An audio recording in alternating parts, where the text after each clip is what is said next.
Hey guys, welcome back to a channel of Ice and Fire. And yeah, I'm going to be reviewing I'm going to be sharing my thoughts and reviews on House of the Dragon episode 5 and 6. I believe what are the title names called again? I know episode 6 is called Faceless Men, but what's the other one? Unbowed and Unbent. Yeah, Unbowed and Unbent.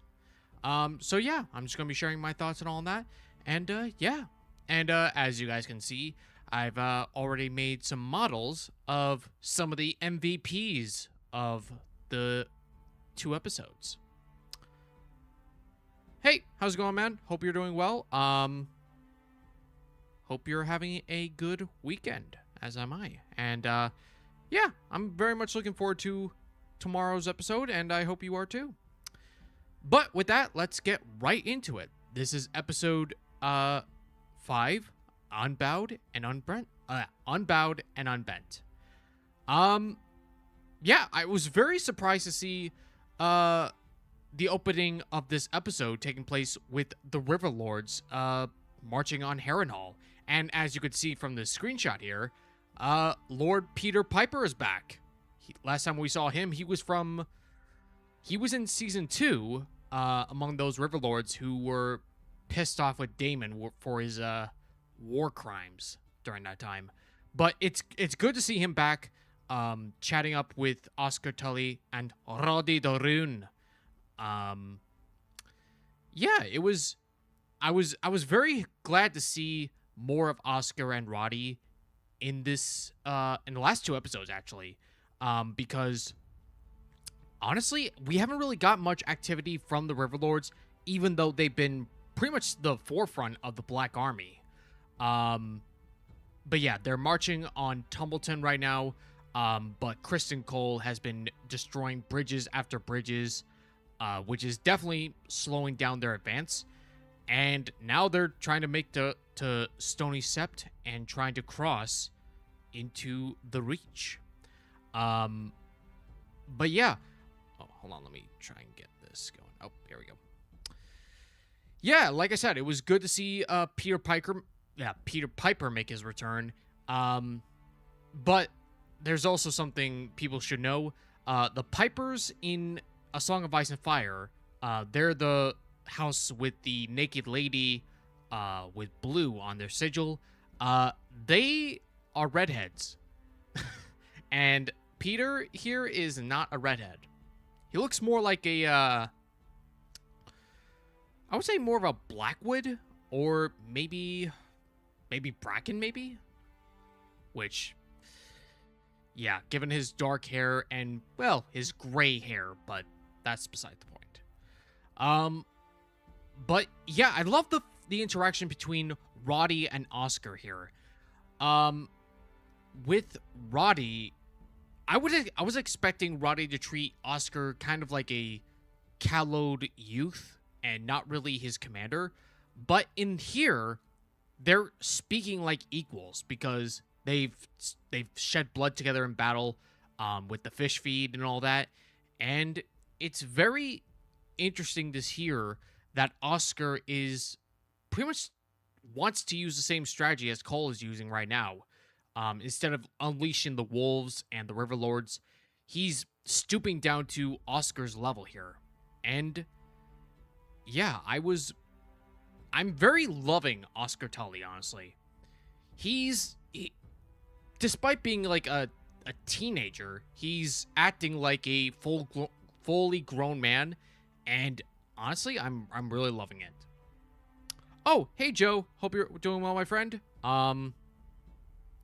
Yeah, in this show, honestly, the only Black Army we're seeing right now is Oscar's and Roddy the Ruin. We don't really see Jane Eyre helping out at all, which is understandable considering the fact that she got screwed over in her deals and all that stuff. But yeah, I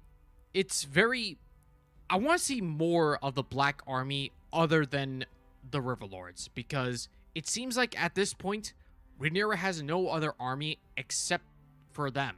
I don't know. But yeah, again, I really love how House of the Dragon is portraying Oscar as this cunning and like resourceful leader, despite the fact that he's, like I said, a teenager. But Roddy the Ruin, man. I just love this guy. Tommy Flanagan is so nailing it as Roddy the Ruin. Though, honestly, I want people to say his name. I want someone to call him Roderick Dustin, or at the very least, Roddy the Ruin, because I've seen a lot of people online calling him just a Stark Lord. He's not a Stark. If you'll see, he has a pin of House Dustin, which is two battle axes beneath a black crown. And I want someone to acknowledge that he's a Dustin. Please. But the fact that he's holding an axe, which obviously that's kind of the norm for the North, but for Roddy himself, as it is a part of his house, it does make sense. But yeah, I want to say here, Roddy and Oscar are, I would say, the MVPs of these two episodes. And I, for one, cannot wait to see more of them when they reach the Tumbleton. But yeah. Oh, and remember when I said Peter Piper? Yeah, he gets killed by Cole and his army, who does guerrilla warfare all throughout the Black Army. They set fire to the tents of the Riverlords, and yeah, I'm liking the fact that they're using guerrilla warfare tactics, which is, it kind of tracks for Cole, because unlike all the other lords of the Green Army, Cole is not a nobleman. He was a foot soldier who fought Dornish incursions, so this strategy right here, it definitely tracks with him. And I, for one, like the fact that we're going to a guerrilla warfare stage while the Black Army is trying to go to more conventional warfare strategies. I mean, when I say conventional, I think, well, probably not conventional, but they're more the traditional warfare. They're more of the traditional warfare kind of people. Except, of course, for Oscar, as we will see later on. But yeah, we next go to Alice Rivers confronting a couple bounty hunters looking for Aemon Targaryen. And I love the sinister vibe she's giving off when warding off the bounty hunters. Like telling the grim past of Harrenhal, how it was constructed by slaves by the orders of Black Heron. But the fact that she literally summoned bats by throwing a rock, it really shows that this castle is like alive. And like, I think Alice is somewhat like, she understands it. Like, she believes that the castle is a living being, and it's kind of like she understands it. Like, it's kind of like I don't know if you guys, the haunting, what is it called? Oh, it's the animated kid show. Well, not a show, movie about a haunted house that's possessed by a fat woman, and the caretaker of the house was her husband, and he cares for it like it's a living being. That's something I'm seeing with Alice and Harrenhal. And supposedly she's, I think in a recent interview, the actress who played Alice said that she's around 400 years old. So I think she kind of was there when Harrenhal was built. So I think she kind of understands how it works, if that makes sense. But next we find she's attending to Aemon One-Eye, who apparently has been holed up in Harrenhal ever since episode 2. And here we learn that Vhagar left shortly after Aemon killed Simon Strong and got gravely injured by one of his sons. So it's very interesting to see why she would flee. But the fact that Aemon is like being haunted with burning Aegon and hearing his screams and laughter, it's kind of an emulating, like, fear in his mind. Though personally, I would have preferred we got more of the visions like we saw with Daemon, but the fact that a lot of people complained about Daemon's Harrenhal arc, I think that was kind of a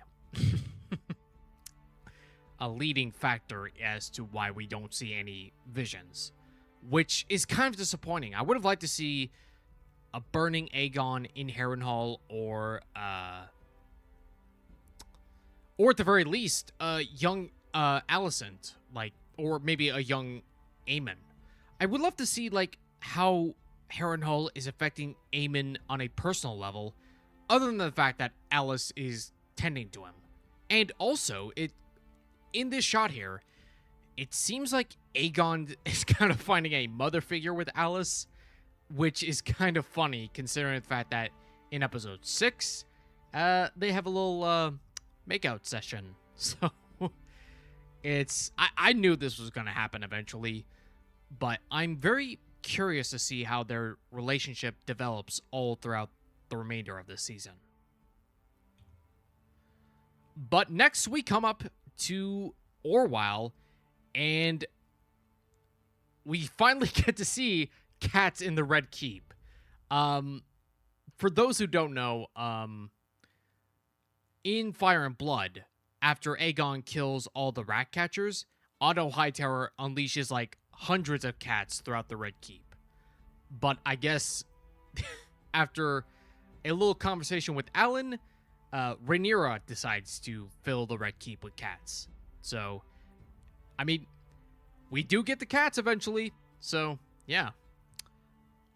But the fact that Orwell is doing his last service to Alicent by bring her Moonty to abort Helena's pregnancy, because for those who kind of forgotten the last stream, it's revealed that Helena is pregnant with Aegon's heir.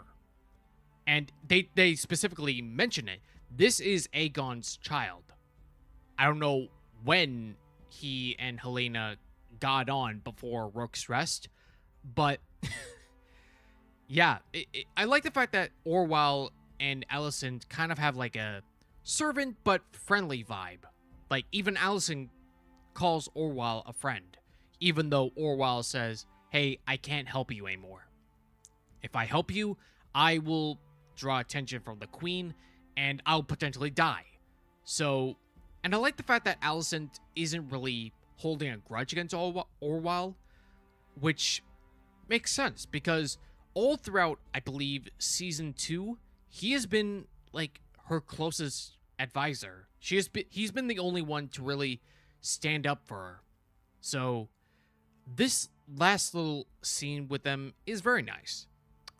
But with the Moonty, Helena doesn't want to abort the child. She wants to keep the child, even though Alicent is telling her, hey, if you have this child, Rhaenyra will either kill it or make it a hostage, which, honestly, I do get where Alicent is coming from. She wants to spare Helena from the horrors of what that will happen, of that event, which I just want to say, the actress who plays Helena is just doing a phenomenal job. I love how she screams, it's mine, it's my own, it's mine. It's very powerful, and I really, really love how Helena is just portrayed in the show right now, like a tragic figure who's drawn into this political world where she just wants to inspect bugs and hang out with her daughter.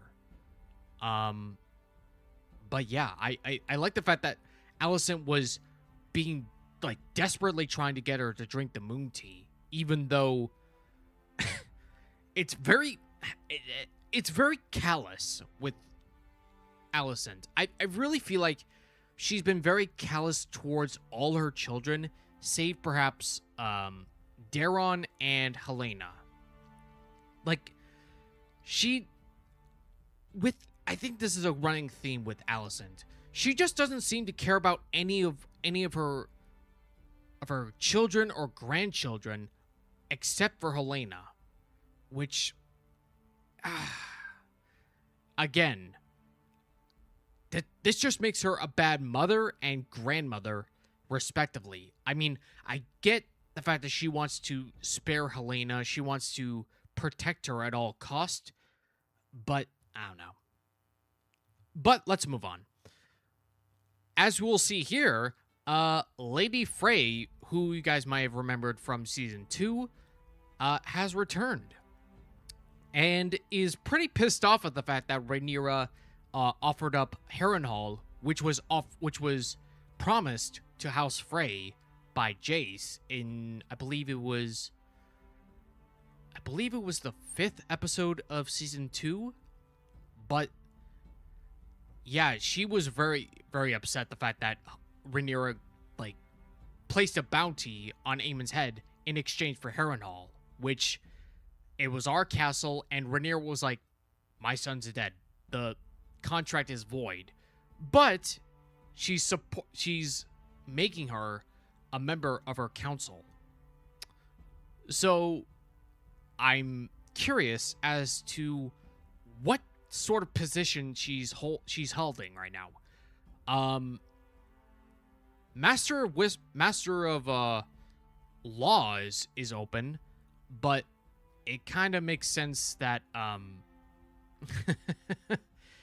and well, Mistress of Whispers is taken. Hand of the King is currently held by Alan. Master of Coin is held up by Torrhen Manderly. So yeah, it could be very well that she's just taking up a advisory position on the small council, which has happened before in both Fire and Blood and the main series. So my best guess is that she's either Mistress of Laws or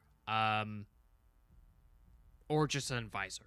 So, but I do love the fact that she was gossiping with Torrhen Manderly about both Adam, Alan, and Mysaria. And the fact that Daemon was just, the expression he had for those two in the small council meetings in both, I believe, this episode and the next one is just priceless. I honestly love it. And, yeah. But here in the small council, it's revealed that Vhagar has been attacking a dairy town called, what was it? Wendish Town? I don't believe I've ever heard that town named in the main series. It's kind of silly, but I'll allow it. But yeah, they're kind of debating on where Vhagar is, why she's attacking. But I'm curious if Vhagar's attacks on the Riverlords is kind of going to be portrayed as Aemond and Vhagar attacking. Because in Fire and Blood, after Rhaenyra takes King's Landing, Aemond goes on a rampage all throughout the Riverlands. He sets fires to villages, castles, and all that. I'm wondering that if these attacks by Vhagar in the show will be portrayed as Aemon attacking by historians, which I can see going, but at the same time, I think that's a kind of a cheap cock out for Fire and Blood fans. I don't know, but I just want to go back to Alan. He's been doing, since he's been taking up the position as acting hand, I gotta say, he's been doing a pretty good job as the, acting hand. Because Corlys, while I do love the Sea Snake, he hasn't really been doing a good job thus far. He hasn't really done any politicking. He has been, in the 3rd episode, Rhaenyra Triumphant, he's just been, contradicting Rhaenyra or just saying, I've been to the Queen. So, it's just, I just want to say, Alan is just doing an amazing job, which does kind of make sense, because acting hand to the king is sort of like being the first mate of a ship. But in this ship, it's the realm. But yeah. Oh, I forgot to mention, Daemon, all throughout the council scenes, Daemon has been trying to get the council to focus attention on the Gold Cloaks being murdered all throughout the city. So, and Rhaenyra is just thinking that's just a waste of time. She wants to focus on Vhagar. She wants to focus on Ormond Hightower. Like, everything else is trivial. But Daemon is like, he's a father to the Gold Cloaks. And them is... It's really interesting to see that Daemon, he really does care for his men. They're like his children. So the fact that Rhaenyra is not focusing on them, he's just pissed off. And the fact that he doesn't want to go out and look for Vhagar. He wants to deal with the guys who are attacking his men. And the fact that Rhaenyra and Daemon have a little argument that Rhaenyra should be focusing on governing her city and protecting her people, but she's just more focused on...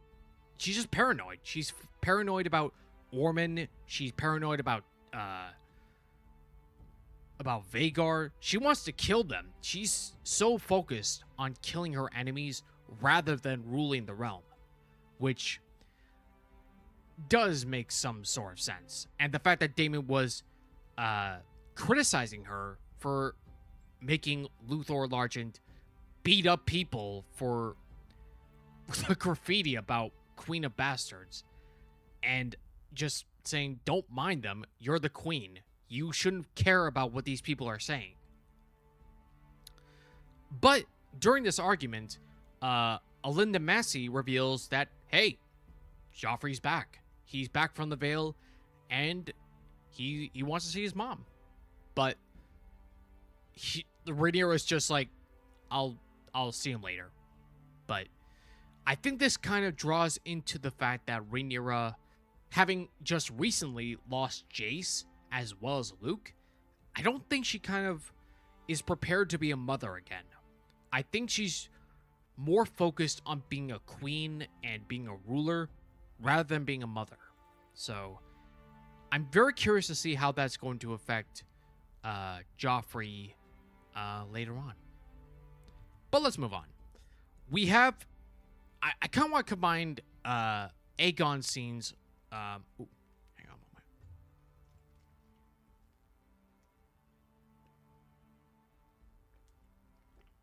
moment.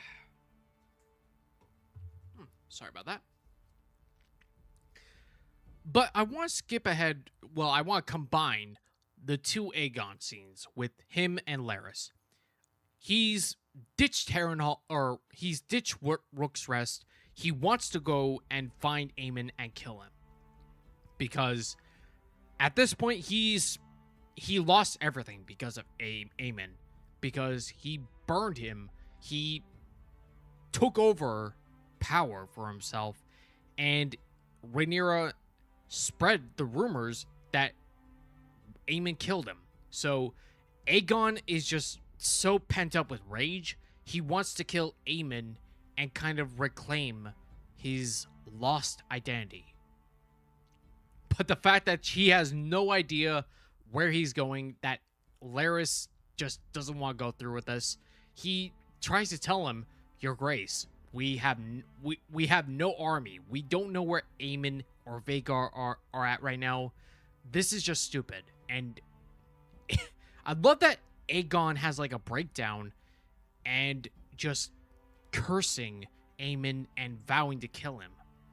But the fact that he has no idea where to go, the horses are gone, the carriage is empty, he's down on his luck, holding only the Sunfire's scales, and kind of having a bitch rant about how Aemon was the golden boy while he was just while he's just lying here in this pathetic state. And I love the fact that Larys just having completely over this guy's like bitchiness, he just lays out straight. You had opportunities to be a great ruler, but you just became a lazy drunk and you just fornicate around willy-nilly. And the fact that you just wasted your birthright, he just lays out straight. You're not just you weren't just a terrible king. You're a terrible man too. I think the meaning behind Larys's tirade on Aegon, it's both, I think, psychological warfare. It's both a psychological attack on Aegon, but it's also him spilling out, just telling him how it is. You're not a good king. You wasted the opportunity. And I think that rouses Aegon to action. But we'll get onto that later, along with the certain return of another character. But yeah. And here, we finally have a Mysaria scene that isn't cringe. The fact that Mysaria confronts Alicent about Orwell's arrival, the Moon Tea, and the fact that Alicent is trying to bullshit her way out of it, saying, just Alicent, like, bullshitting her way out of it, telling Mysaria that she took a lover, and the Moon Tea's for her, and I love the fact that Mysaria is like, yeah, I'm not buying this, but whatever. Drink the Moon Tea, and I love the fact that Alicent is trying to be manipulative and trying to persuade Mysaria to her side. I only wish that this happened, like, early on in season 1 and in season 2, because all throughout those 2 seasons, she doesn't really have much to do. I liked her from episode 1 all throughout until the apology in Lord of the Tides. Ever since, Alicent has just not been that interesting. Honestly, I just and kind of the same case with Mysaria. Mysaria doesn't really have much going around for her, but here she actually, like, portrays the villainous mistress of whispers trying to undermine Alicent and Helena. So I hope they don't waste these 2 great moments with more nonsense, honestly. Yeah. But before I go on, let's see what's going on in the chat. Oh,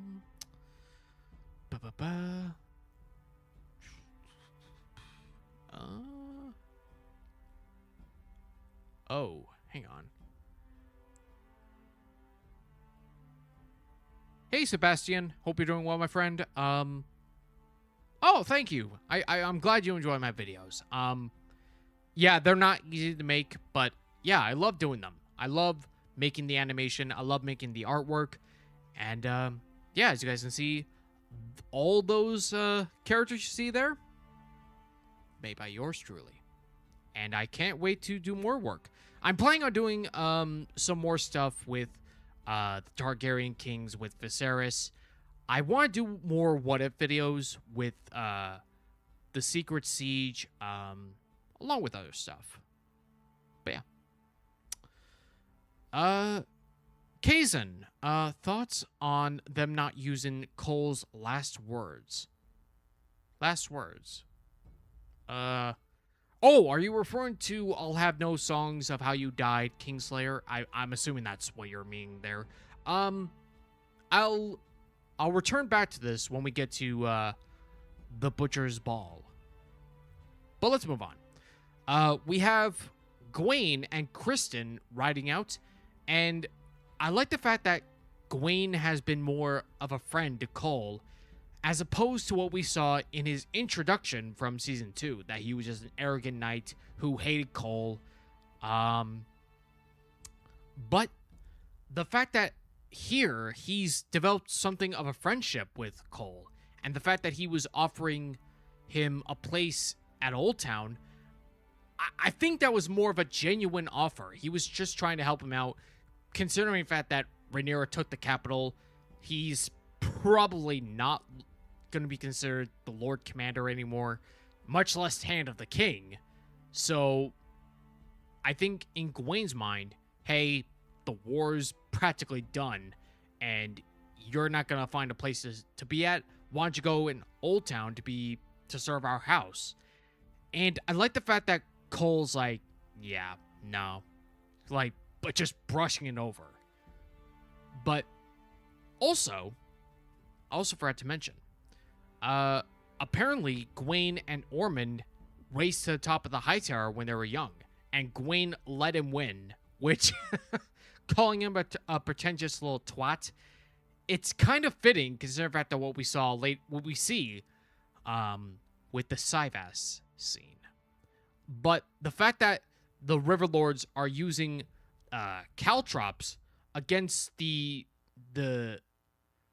against Cole's horses, I like the fact that they're kind of using Cole's tactics against them. That's slowing down their march and giving them time to cross into the Reach. It's kind of showing how tenacious Oscar Tully and the River Lords are. But the fact that Cole had to kill his own horse so mercifully, it's I just love it. I love how Cole's been I really love how Cole's been portrayed in this episode. He's nihilistic, but he wants to go out with a bang. He wants to die as a hero. But we'll get on that later. I'm getting a little ahead of myself. But next we have Luthor Largent and Daemon kind of discussing everything that's going on. Daemon kind of telling Largent not to always obey Rhaenyra like so willy-nilly, but tempering her impulses. Which kind of reminds me of, I believe it's from Feast for Crows, where Jaime kind of criticizes the fellow Kingsguard for all the cruelties that Joffrey inflicted. Pretty much saying, hey, don't inflict all these cruel treatments on people just because the king and queen said so. Temper them. That's basically what Daemon's telling Largent. And the fact that Largent is pretty much telling him, hey, our men haven't been paid. We need to get them under control. And I like the fact that Largent is telling Daemon, it's been a while since you've been the Lord of Flea Bottom. So I kind of like the interaction between Daemon and Largent. It really shows that they're kind of like best friends, that they've been together, that they've done a lot of action together, that he can talk to him without fear of being killed, because Daemon is himself the rogue prince. But the fact that they've walked in and seeing a couple go close killed, Daemon is just pissed off. He is not having any of this, and I'm loving the fact that Daemon is being more active. He's being a more taken action kind of prince. So, yeah, I'm very curious. And also, the fact that they're being killed by these gutter knights, these high tower knights who are just conducting their own little guerrilla warfare within King's Landing, showing Rhaenyra that her power is weak, that they're killing off her soldiers and just tempting her to send out forces so they can kill them. Like, I think the fact that their endgame is destabilizing Rhaenyra's rule. And I like the fact that this guy right here, for those who don't know, this was the Hightower Guard with Alicent when she ordered the battlements of the Red Keep to stand down. And he was also seen taking off his helmet when the fall of King's Landing happens.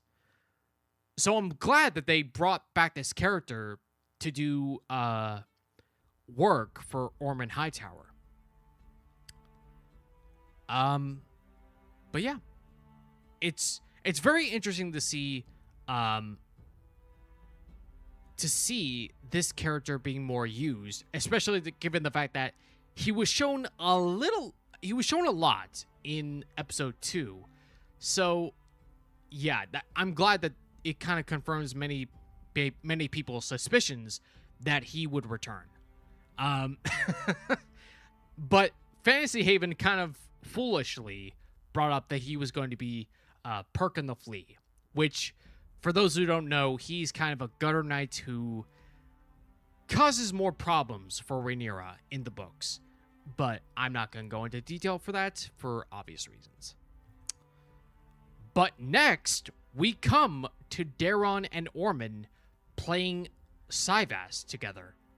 Now, for those who don't know, Syvas is the Song of Ice and Fire equivalent to chess.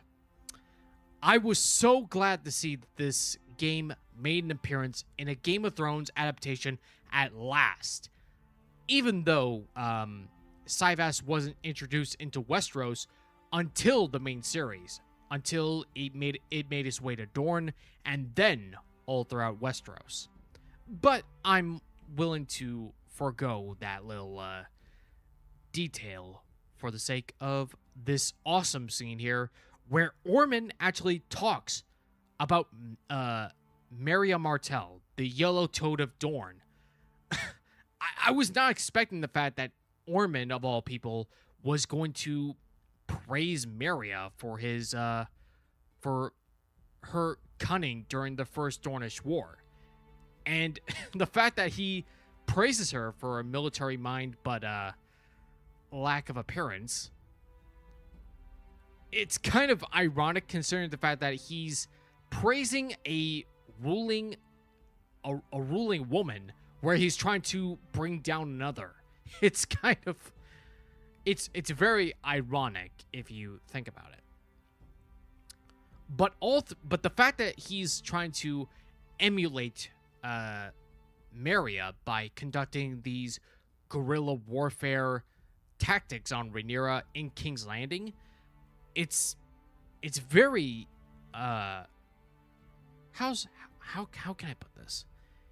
It's very, like, again, ironic considering the fact that he's trying to bring down a ruling woman where he's admiring another, even though he's kind of a masculine narcissist. Especially given the fact that Daeron won the game and Ormond just kind of had a little tantrum and just threw down the board. But the fact that he was just kind of collecting himself then and just saying, hey, don't apologize for winning. It's kind of like Ormond's trying to save some face, even though he kind of have a little rage quit moment. But yeah. And next, we have Ormond showing Daeron that he's minted coins of him wearing the Conqueror's crown. It shows that Ormond is trying to show more legitimacy for Daeron by portraying him with the Conqueror's crown, even though they don't have it. Aegon has it. And by minting coin, Ormond is trying to further legitimize Daeron's claim to the throne, even though Rhaenyra herself, she doesn't have any coin. At least none that I know of. But yeah. Even though it looks nothing like Daeron, which, granted, most medieval coinage don't have like 3D modeling, so I'm willing to ignore that. So yeah. But let's move on to another Alicent and Helena moment. Alicent is trying to persuade Helena to leave King's Landing and leave behind her own daughter, or her own granddaughter, Jaehaera. Like, I just want to say again, I don't get why Allison just doesn't show any real care or affection for her grandchildren, especially with Jaehaerys. He got killed, but she doesn't seem to have any care whatsoever for her grandson. And here, the fact that she's like callously tells Helena that, oh, if we leave Jaehaerys, she'll be fine. She'll be with Rhaenyra, who will do nothing to her. Which, I mean, personally, like, what? I'm kind of getting where Helena is coming from in just the fact that she's refusing to leave her daughter behind and just knowing that Alicent is just bullshitting her way out of this. Like, telling her, you look away when you lie. It's... I'm fully with Helena here with everything that's going on with her pregnancy, her care for her daughter, and all that. But yeah. Moving on, we have Adam and Baela looking around the Riverlands for Vhagar. And I gotta say, I really love the chemistry between Adam and Baela. They kind of have like a budding, like, friendship vibes. That Adam is just, he wants Baela to get some rest and recover, and Baela's like, no, we gotta find them. He's probably hiding out in Casterly Rock or somewhere, and just Adam's like, Baela, calm down. And Baela just has like a tirade. The fact that Rhaenyra blames her for what happened to Jace. And honestly, I kind of get where Baela's coming from. She wants to redeem herself in Rhaenyra's eyes by tracking down Vhagar tirelessly. Oh, hey, Sky Prison. Hope you're doing well, my friend. Hope you're having a good day. But yeah. What was I going on? Yeah, that Baela's just trying to improve her standing with Rhaenyra because her lot is... Her path is uncertain. She was destined to become queen with Jace, but now she's kind of in a limbo position. The fact that she's probably going to be sold off to some lord to pay off Rhaenyra's debts, that's terrifying to her, and she wants to get back into Rhaenyra's good grace by finding her worst enemy. But Adam's like, yo, let's just chill, let's rest and recover, and if you get sold off to a lord, we'll fly together in exile together. But yeah, it's... Again, I love the chemistry between Adam and Baela. I really hope we see more of their interactions. But yeah. Moving on, we have Aemon and Alice in Harrenhal again. And again, I'm liking the vibe between Alice and Aemon all throughout episode 5 and 6 right now. It's kind of like Aemon is trying to find another mother figure, like I said earlier, but Alice, I'm not really sure what her endgame is. I don't know if she has genuine feelings for Aemon, or is just trying to manipulate him for him to grant her Harrenhal, because that's the only thing she really wants right now. But the fact that she's being so caring, so understanding with Aemon, especially when he's trying to find Vhagar and Vhagar's nowhere to be found, like, she's trying to reassure him that you're not alone. I'm here. And I think with the tirade between Aegon and Aemon trying to say, oh, he was mother's favorite. No, he was mother's favorite. And I find it funny because Alicent sold out both of her sons to die. So I don't think she really loves either of them, to be honest with you. Even though Alice was trying to say, hey, the child who loves her, who craves the mother's love, is the one she loves the most. And yeah, I think that motherly longing that Aemon has is going to be the catalyst of what's going to be the relationship between Alice and Aemon. If that makes sense. I could just be babbling on nonsense right now, which is more than certainly possible. But yeah, let's move on to another scene with Daemon and Rhaenyra in the Great Sept. And I just want to say, I love the interactions between Daemon and Rhaenyra in High Valyrian. It was so cool to see them just like having a little fight in High Valyrian, all the while the Septons and Septas are like looking at them like, what the hell are these guys talking about? It's very satisfying to see Rhaenyra like chastising Daemon, all the while Daemon is like, you're trying to find omens and visions from gods where there are none. These are people who are killing our soldiers. We need to deal with this right now. All the while Rhaenyra is just being supremely paranoid. I'm loving that House of the Dragon is kind of leaning towards Rhaenyra kind of going to a more paranoid, I wouldn't say really mad state, but she's getting there. But yeah, and also the fact that they're in the Great Sept just for publicity, even though the fact that she's kind of has a rocky relationship with the faith right now. Oh, hey, Jonah. Oh, Jonah Thoris. Hey, man. How's it going, man? And yeah, I'm a nerd, and I'm damn proud of it, thank you very much. I love both Halo and House of the Dragon. So, yeah, suck it. But yeah. Hope you're doing well, my friend. All jokes aside. But, back to the scene. With this fight going on between Daemon and Rhaenyra, Daemon's just trying to get her to wake up to reality and just stop focusing on omens and prophecies and all that, and to get into action.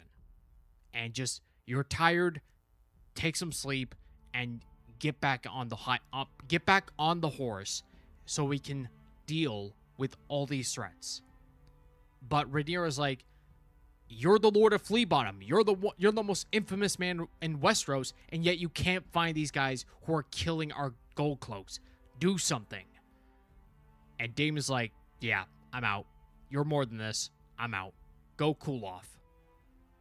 But yeah, again, I love the High Valyrian between these two is just so well done.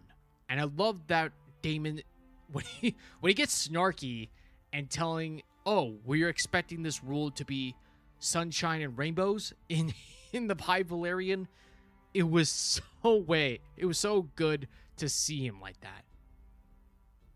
But yeah, let's move on to Cole and his ragtag army, who have ditched their armor, they've ditched their horses, and just going on by foot.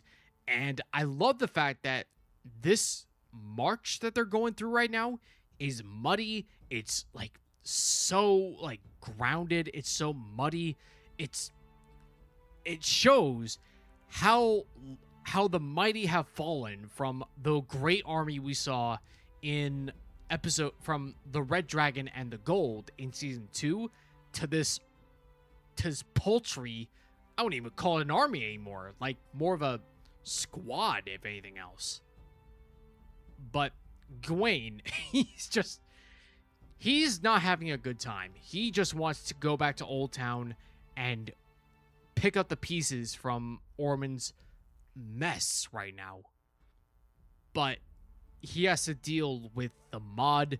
He's got to deal with Chris and Cole's nihilistic tendencies, and the fact that the Riverlords already beat them across Stony Sept and destroyed the bridge.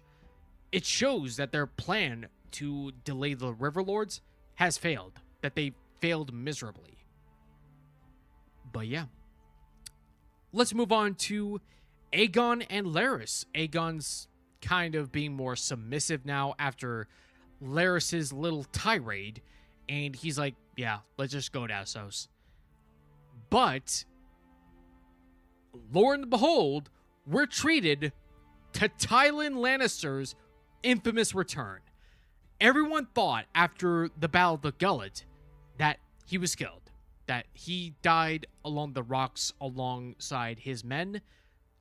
But apparently, he survived. He's okay. He's got a couple scratches, but he's still kicking. Which is good, because in Fire and Blood, he has a lot more to do after the war is done. But yeah, when I saw him make his return, I was like, yes! Tywin's back! Let's go! I was so afraid that they were just going to kill off Tywin and just do nothing with the character, which would be a shame, because I love the actor who plays both Tywin and his late brother Jason. And obviously, for those who don't know, he was also in Game of Thrones as a what was his name? I think it was Hugh of the Vale, who was killed by the Mountain during the jousting segments. But yeah, let's move on. Oh, also, we have Larys and Tywin arguing about their current plan of going to Essos. Like, I kind of get where Tywin's coming from. The king shouldn't be fleeing their country while it's being burned to the ground right now. But Larys is like, yo, the king can't fight while he's burned up and messed up, while Rhaenyra has 7 dragons right now holding up in King's Landing. But Tywin also brings up a good point that they can just go to Casterly Rock and proclaim that Aegon's alive. Honestly, I would probably go with Tywin's option right now. But all the while these two are talking, Aegon's kind of like semi-depressed. He's like, he doesn't know what to do. All the while, what was his name? Janos sneaks behind and finds Aegon's crown. And that kind of jumpstarts Aegon's confidence when he shanks Janos and saying, you will call me your grace, which is kind of payback for making Aegon kiss Janos's shit-covered boot. And I honestly found that very satisfying for Aegon's character. But yeah.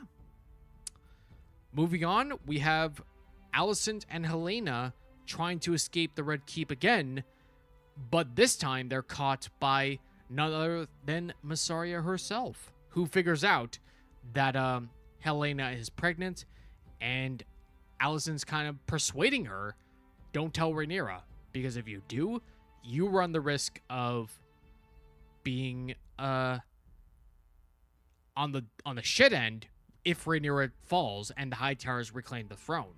But if you say nothing, you can gain some good grace with the Hightowers, which is kind of funny considering the fact that Alicent doesn't really have much power to exercise this favor to Mysaria. She's a prisoner. She has no influence whatsoever with the Hightowers right now. So, I like the fact that Alicent is trying to do more of the manipulation stuff for the betterment of her own family right now. But again, I wish they'd done this in season 1. Like, I don't understand why they did this to Alicent this late in the show. I don't know. But again, I like the fact that Mysaria has been portrayed more as a villain, a villainous mistress of whispers for these two, rather than just being a kiss ass to Rhaenyra. And I'm really interested to see how this secret will affect her relationship with Rhaenyra. Oh, also, when Helaena begs to see the moon to go outside, I find that very interesting to see why she's so fixated on the moon right now. I'm very interested to see if this kind of relates to her dragon dreams, or if it's just her spectrum mind, if that makes sense. Try not to be offensive right now. So, but yeah, let's move on to Joffrey sleeping while Rhaenyra watches. She, like I said before, I don't think Rhaenyra is, I think she's trying to actively avoid being a mother, because right now she's trying to be a ruling queen with strength and fortitude, but being a mother, it will make her more vulnerable.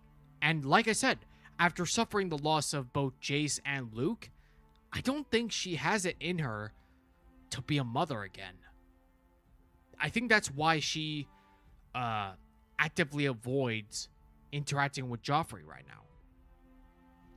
Which is kind of sad, because this kid has wanted to see his mother ever since he went to the Vale in season 2. And yeah, I personally, I would love to see more interactions between Joff and Rhaenyra. But yeah.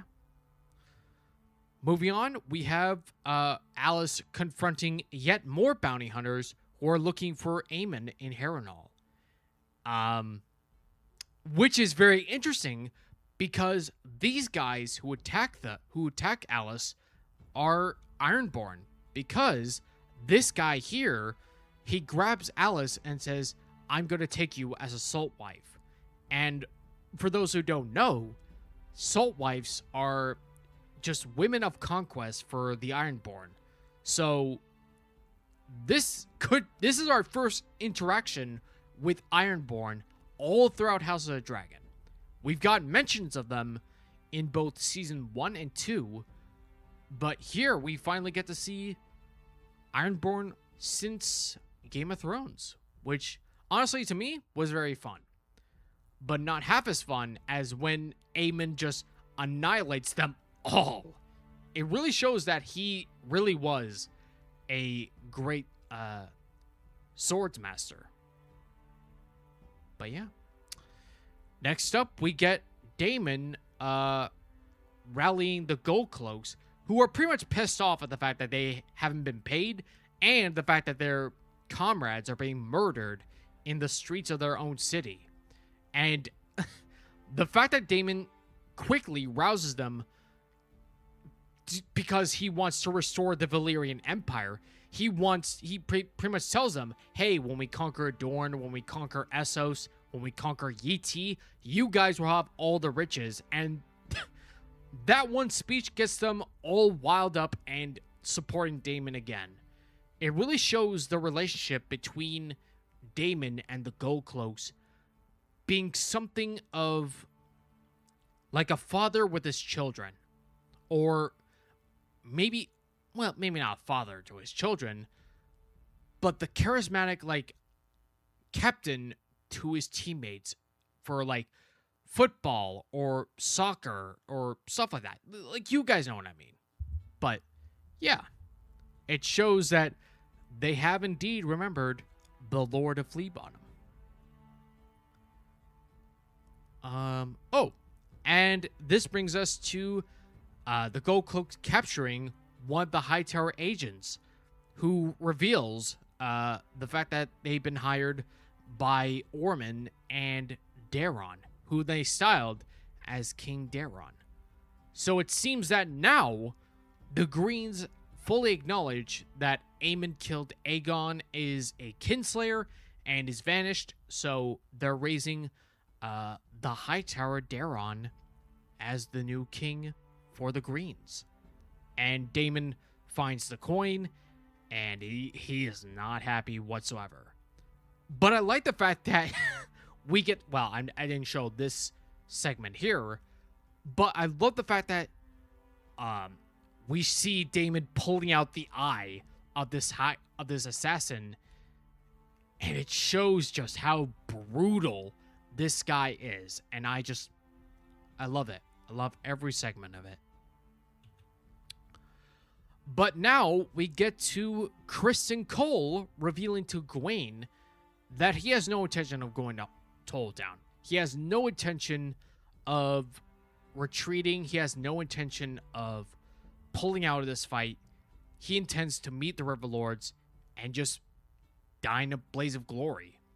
That he's tired of being manipulated by both the Blacks and the Greens. He wants to go out as a great warrior, not as someone's servant, but as a free and independent man. Which I do get. I mean, he has been manipulated. He was manipulated by Rhaenyra in season 1. He's been manipulated by Alicent and the Greens all throughout season 2. But now he's just fed up with it. He wants to die as a great warrior and be remembered by Alicent, who I guess he's fully in love with. He hates Rhaenyra, obviously, but with Alicent, I think she was his true love. She rescued him from killing himself, and he's been devoted to her ever since. So I do get that. And I like the fact that Gawain was like so disappointed, like, bro, I offered you a place in my household, but you're just leading us all to die? And Gawain's like, nah, I'm out. But I like the fact that when Gawain leaves, it's not with any hatred. That when he leaves, Cole and Gawain just nod each other goodbye. That they part as friends. And I like the rousing sermon speech that he gives to his men about the gods, like, stranger, hold us in your arms, or something like that. I can't remember the full speech here, but in a behind the scenes section for this episode, it shows it tells us that there was a second part of this where Cole was rousing his men as a war cry with the same holy scriptures. And honestly, I kind of like the more solemn prayer version like we see in the final cut.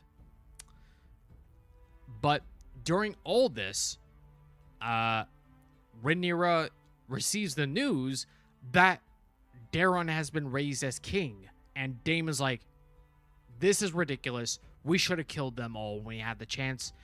And Rhaenyra is just like shocked and obviously angered. But I also like the fact that before all this happened, she and Alan were kind of discussing rebuilding the Valyrian fleet. And like I said before, I'm really loving the fact that Alan is taking on more of a hand of the king role for Rhaenyra than his own father has been. Because, again, Corlys hasn't really been doing a good job as hand. When Rhaenyra refuses to acknowledge his sons, he just bails. Whereas Alan has been more of the dutiful, supporting hand to Rhaenyra. And honestly, if I were her, I would probably pick Alan as my hand. Though I hope they acknowledge that, I hope that someone calls out the fact that Rhaenyra has not only 2 women on her council, but a bastard serving as her hand. Which, if you guys read the books, that's not too dissimilar to Cersei in Feast for Crows, when she has Arrayne Waters as her master of ships. But yeah, Daisy, I love Alan. He's been so good thus far. I really want them to say Oakenfist. Give him his Oakenfist nickname, please. I really want that nickname to be spoken aloud in the show right now.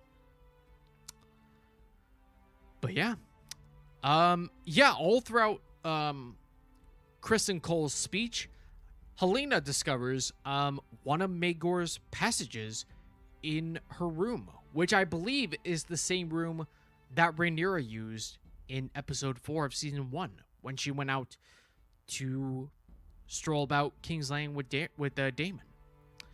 But once they find it, Alicent and Helena try to escape once again, but they find that the passage has been sealed off.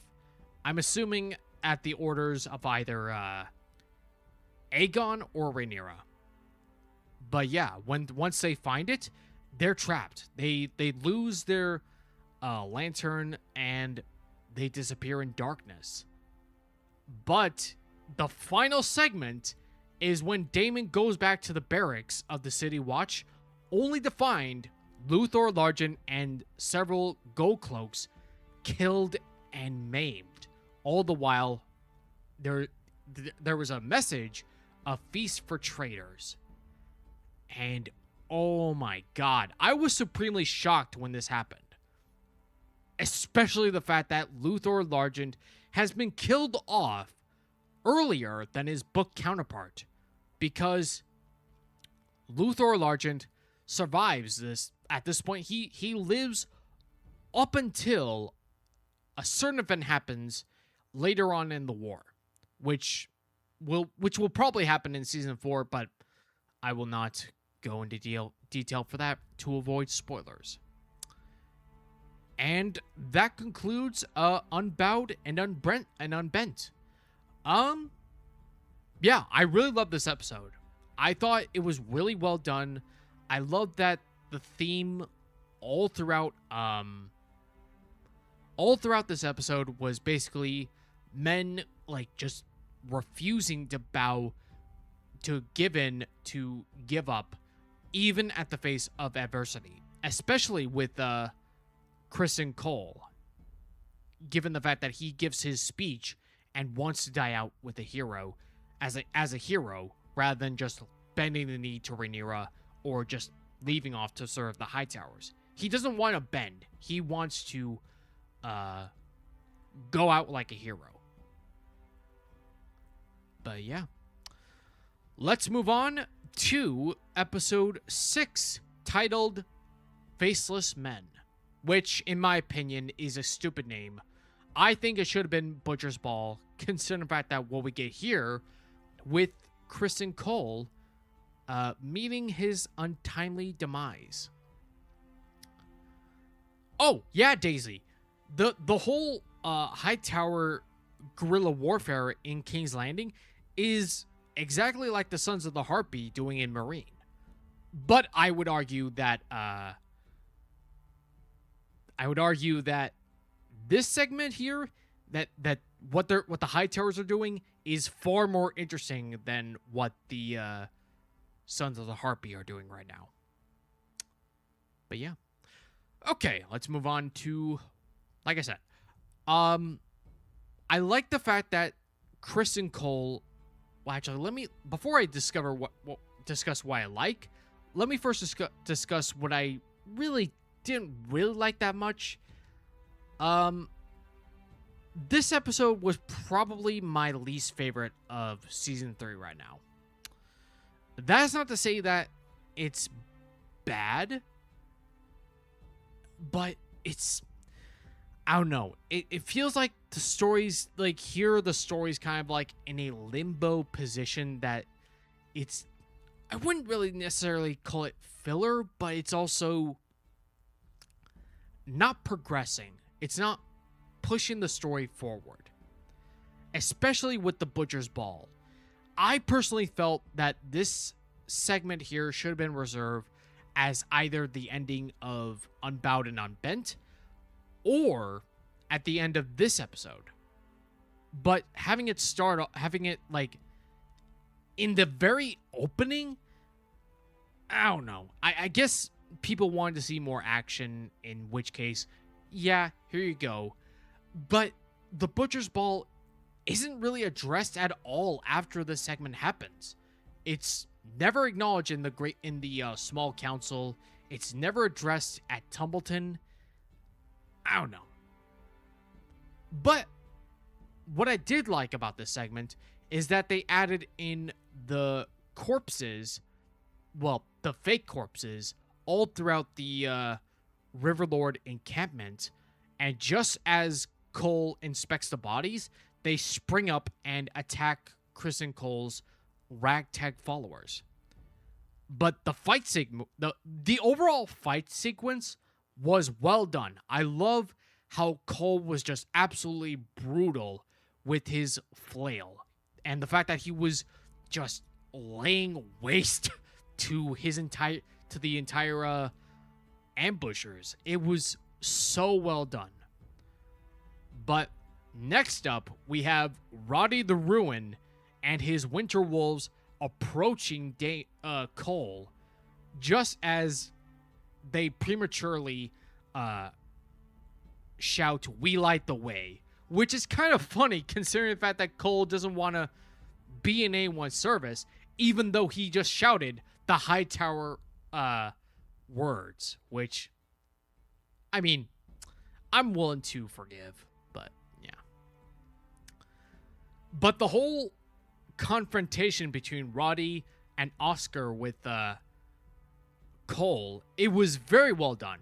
It was near on point to what we get in Fire and Blood, but it was just so well done. I love the fact that Cole wrapped Alicent's handkerchief on his sword and just wanted to go out with a hero, only to be sniped by Black Aly. I just want to say, Black Aly has been awesome. I love her attire. I love her war paint on her eyes, and I really love the fact that she was the one that killed Cole. Even though in Fire and Blood, Blackwood did kill Cole, but it was a bastard. I think it was Red Rob Rivers. Oh, I can't pronounce it. But yeah, the fact that Cole was killed by a woman, I felt that was both poetic and so damn satisfying, considering the fact that Cole's been a little sexist, especially towards Rhaenyra. But one thing I really wish that they add in from the book, as Kazan mentioned early on, I was so disappointed that we didn't get "I'll have no songs of how you died, Kingmaker. There's thousands of dead on your account." Because in Fire and Blood, that was said just after Cole was killed. But, I mean, I don't know. I really thought that it was kind of a missed opportunity to give that line. I thought it would have been very powerful, considering the fact that we got Cole's final words in episode 5. But my overall thoughts on not including those last words, honestly, again, disappointing. But from another side, I think it would have been a little silly to add it, like I said, with Cole's speech at the end. But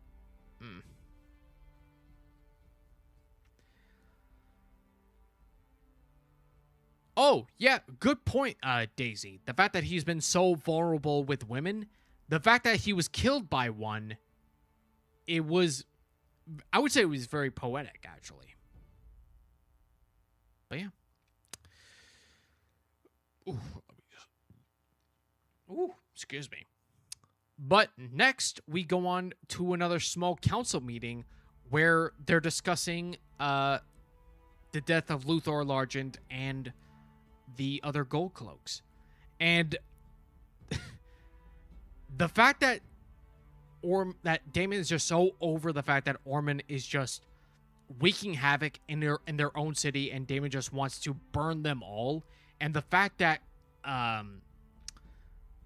Lady Frey and Torrhen just roast Daemon for it was just so satisfying, especially when Daemon just throws his cup at Torrhen and just roasting that "I'll hear no more thoughts from those who have only fought their indigestion rather than fighting a battle.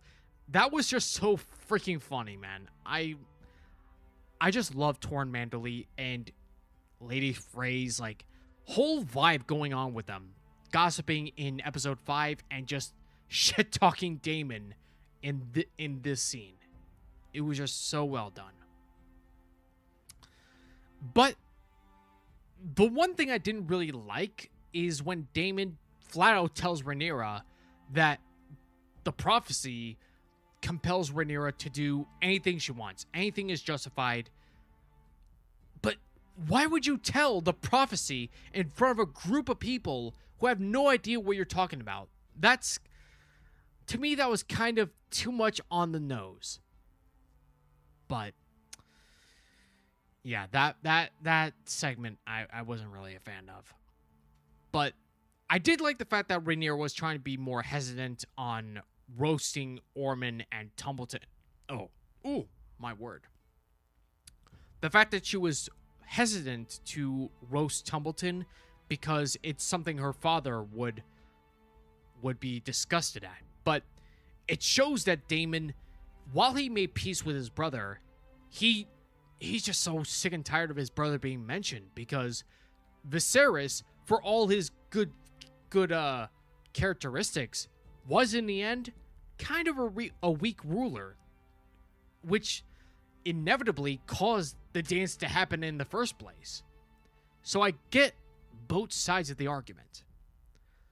But Rhaenyra kind of agreeing that, yeah, we gotta kill Ormond, but we're using assassins, not dragons. But the fact that Daemon wants to be the one to do it, but Rhaenyra's telling him, like, no, deal with those who are killing our men in the city. That is your work. And Daemon is just, fine, I'll do it. But I like the fact that Alan trying to volunteers his men to help out, and like Daemon says, nope, I'm not help. No, fuck off. But the fact that so many gold cloaks are being killed, Rhaenyra kind of petitions for more Valyrian men to help out. So I like the fact that Rhaenyra is trying to lean towards House Valyrian again. So, yeah. But next up, we have the emissaries of Storm's End meeting Rhaenyra, where they tell her that Boros Baratheon is facing off against the Vulture King right now. And this is accurate. In Fire and Blood, after Rhaenyra takes King's Landing, Boros doesn't march his army to the capital.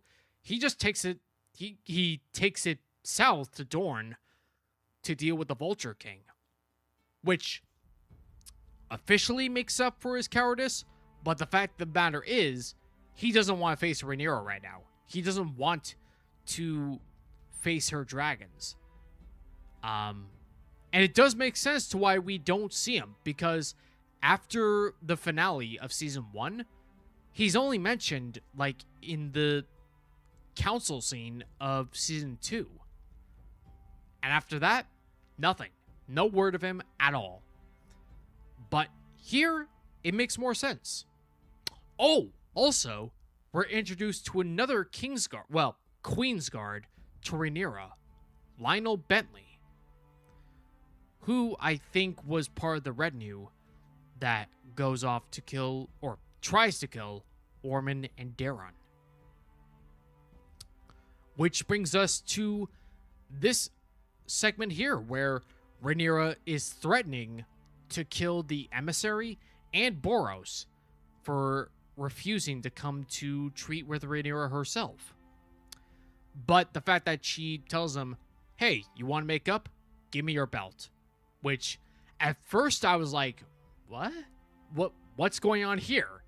But as we discover later on in the episode, she takes the uniform of the Baratheon men and gives it to her own soldiers to assassinate Daeron.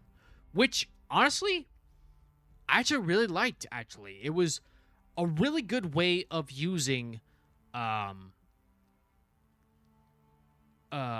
assassins rather than using actual Baratheon men who have been at this point being kind of unreliable, if that makes sense.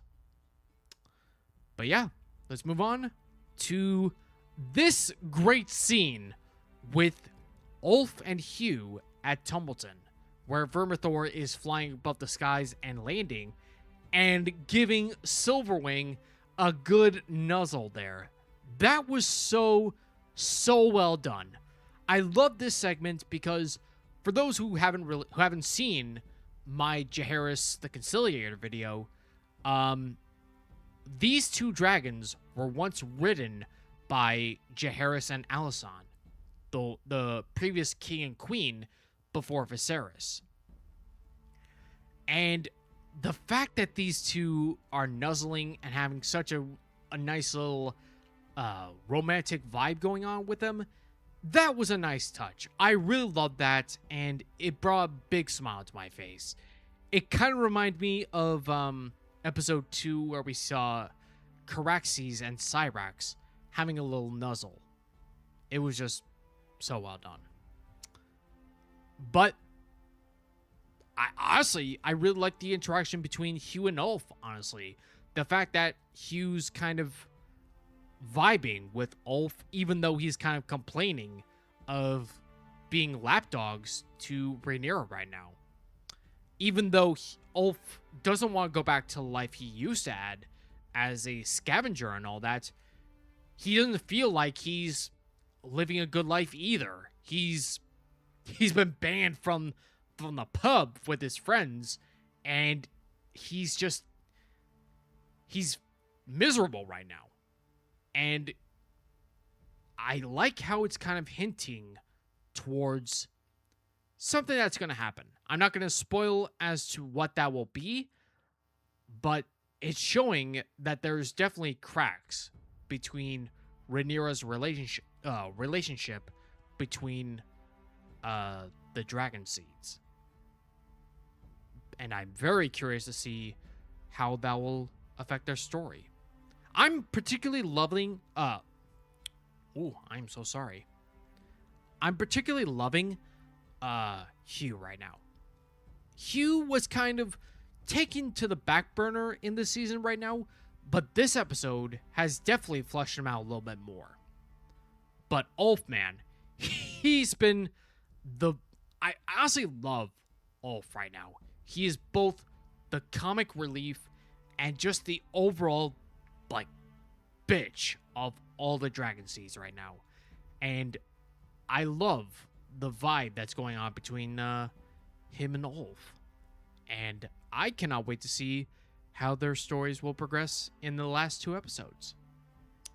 But yeah, let's move on to when Rhaenyra confronts Alicent for attempting escape, and Alicent revealing that Helena's pregnant with Maelor the Missing. But yeah, I like Rhaenyra's reaction to all this, that Rhaenyra's like, I was very lenient with you guys. Why the hell did you flee? But when the news drop came, she's like, yeah, you guys are confined. No more Godswood walks. You guys are under house arrest. And it makes sense. Because if Helena shows that she's pregnant, it's going to be a rallying cry to the Greens even more. So I'm liking the fact that Rhaenyra is taking a more cruel and callous side with Alicent and Helena right now. But the fact that, again, I don't understand why Alicent is being...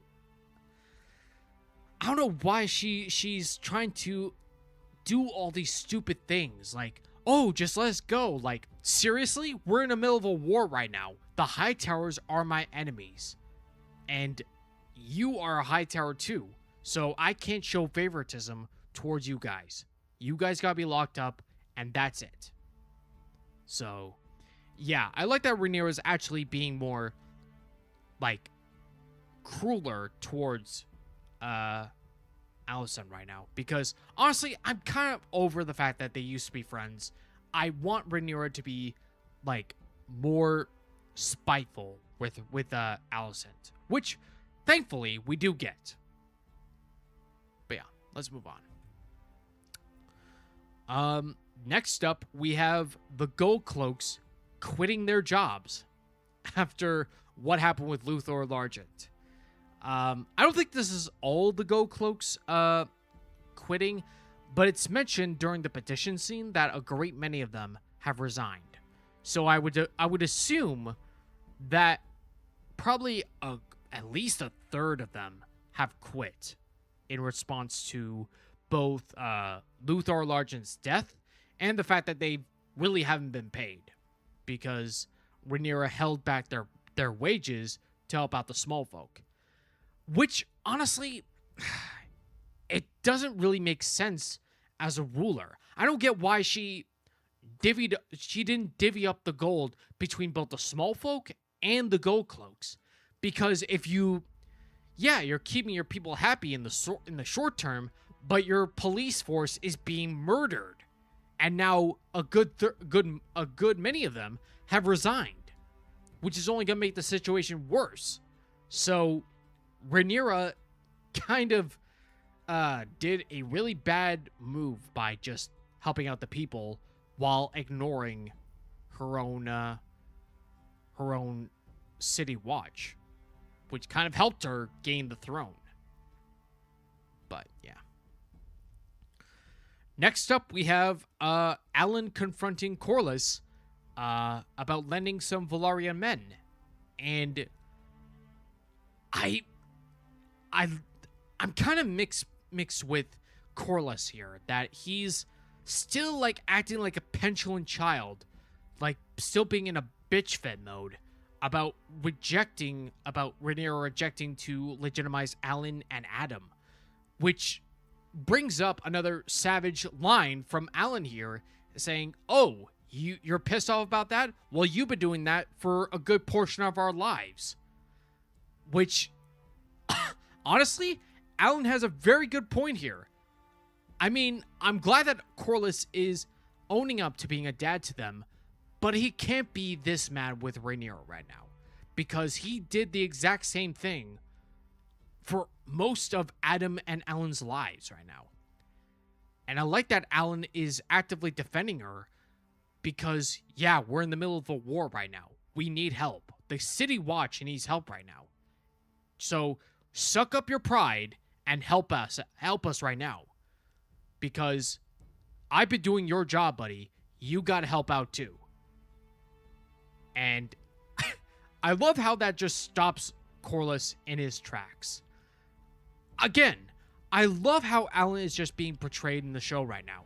He's being dutiful, but he's not like a suck-up. He is giving out facts. He's being a good advisor, a good shipmate. He's just doing the best things possible as both a second mate and as acting hand. So, yeah. Oh, also, before the scenes end, Corlys reveals to Alan that from interrogating the Triarchy pirates, he learned that Tywin Lannister is alive. And I think this is what's going to lead up to Rhaenyra taking back Rook's Rest. Because, for those who don't know, in Fire and Blood, after the fall of Rook's Rest, Rhaenyra sends men from House Mountain to reclaim the castle. And how do I say this without spoiling things? Things happen. Things of great significance, and with Aegon, Larys, and Tywin there, I think this is where that big event is going to happen. But let's move on. Oh, speaking of the trio, we find them dumping Janos' dead body outside of Rook's Rest. And I have to wonder, how the hell did they smuggle his body out of the castle while his men were all around them? I mean, Aegon and Larys are both crippled. How the hell did they smuggle out a body without being detected? I don't know. But I like the segment between Tylan and Larys kind of arguing about the size of the grave, which honestly, man, I really love the interactions between Tylan, Larys, and Aegon. It was so... I'm just very excited to see how their arc is going to be portrayed in tomorrow's episode. But there's one segment I wasn't really too big of a fan of. It was when Aegon told Larys, or not Larys, Tylan, if he was a terrible man. And Tylan was kind of like fumbling his answer while trying to give up a more pleasant answer for Aegon, in which Aegon's like, yeah, no, you're bullshitting. Let's go to Essos, not Casterly Rock. But I don't know. That scene there, I mean, I get where they were going for with the comedic vibe and all that, but it was kind of a hit and miss for me. But moving on, we have another scene with Aemon and Alice, where Aemon is determined to find Vhagar and take the fight to Rhaenyra. And the insight with Alice, kind of deducing that the reason why Vhagar hasn't come back to Aemon, it's not the fact that she's abandoning him, but rather protecting him by conducting all these sudden attacks all throughout the Riverlands. So I think that Vhagar is attacking all these random towns and villages to distract Rhaenyra away from Harrenhal so that Aemon can recover. So that kind of lends us another insight in dragons.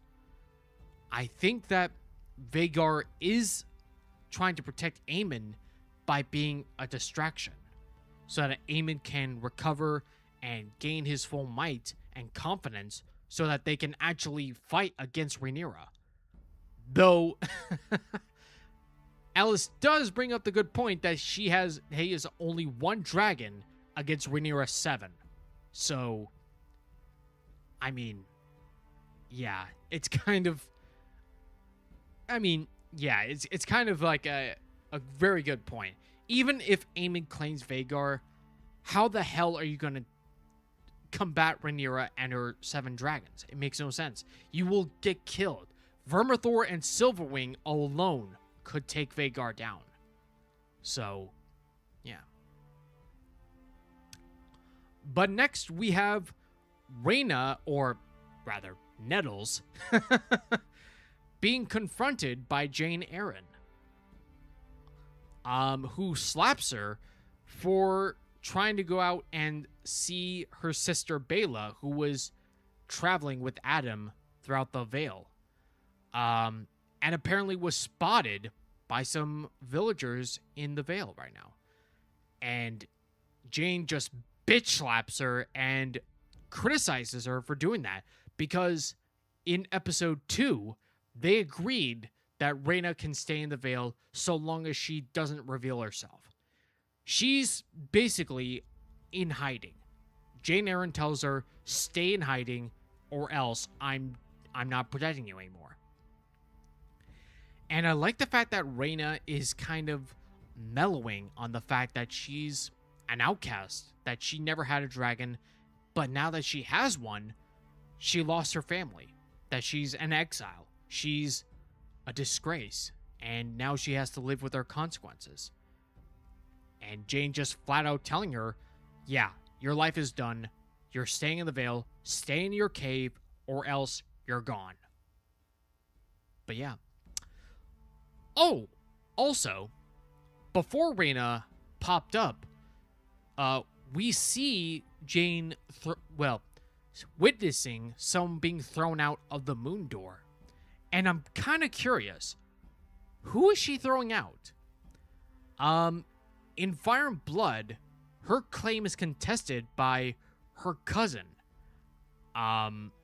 So that makes me wonder, did she throw out her cousin, or did you throw out one of her cousin's supporters?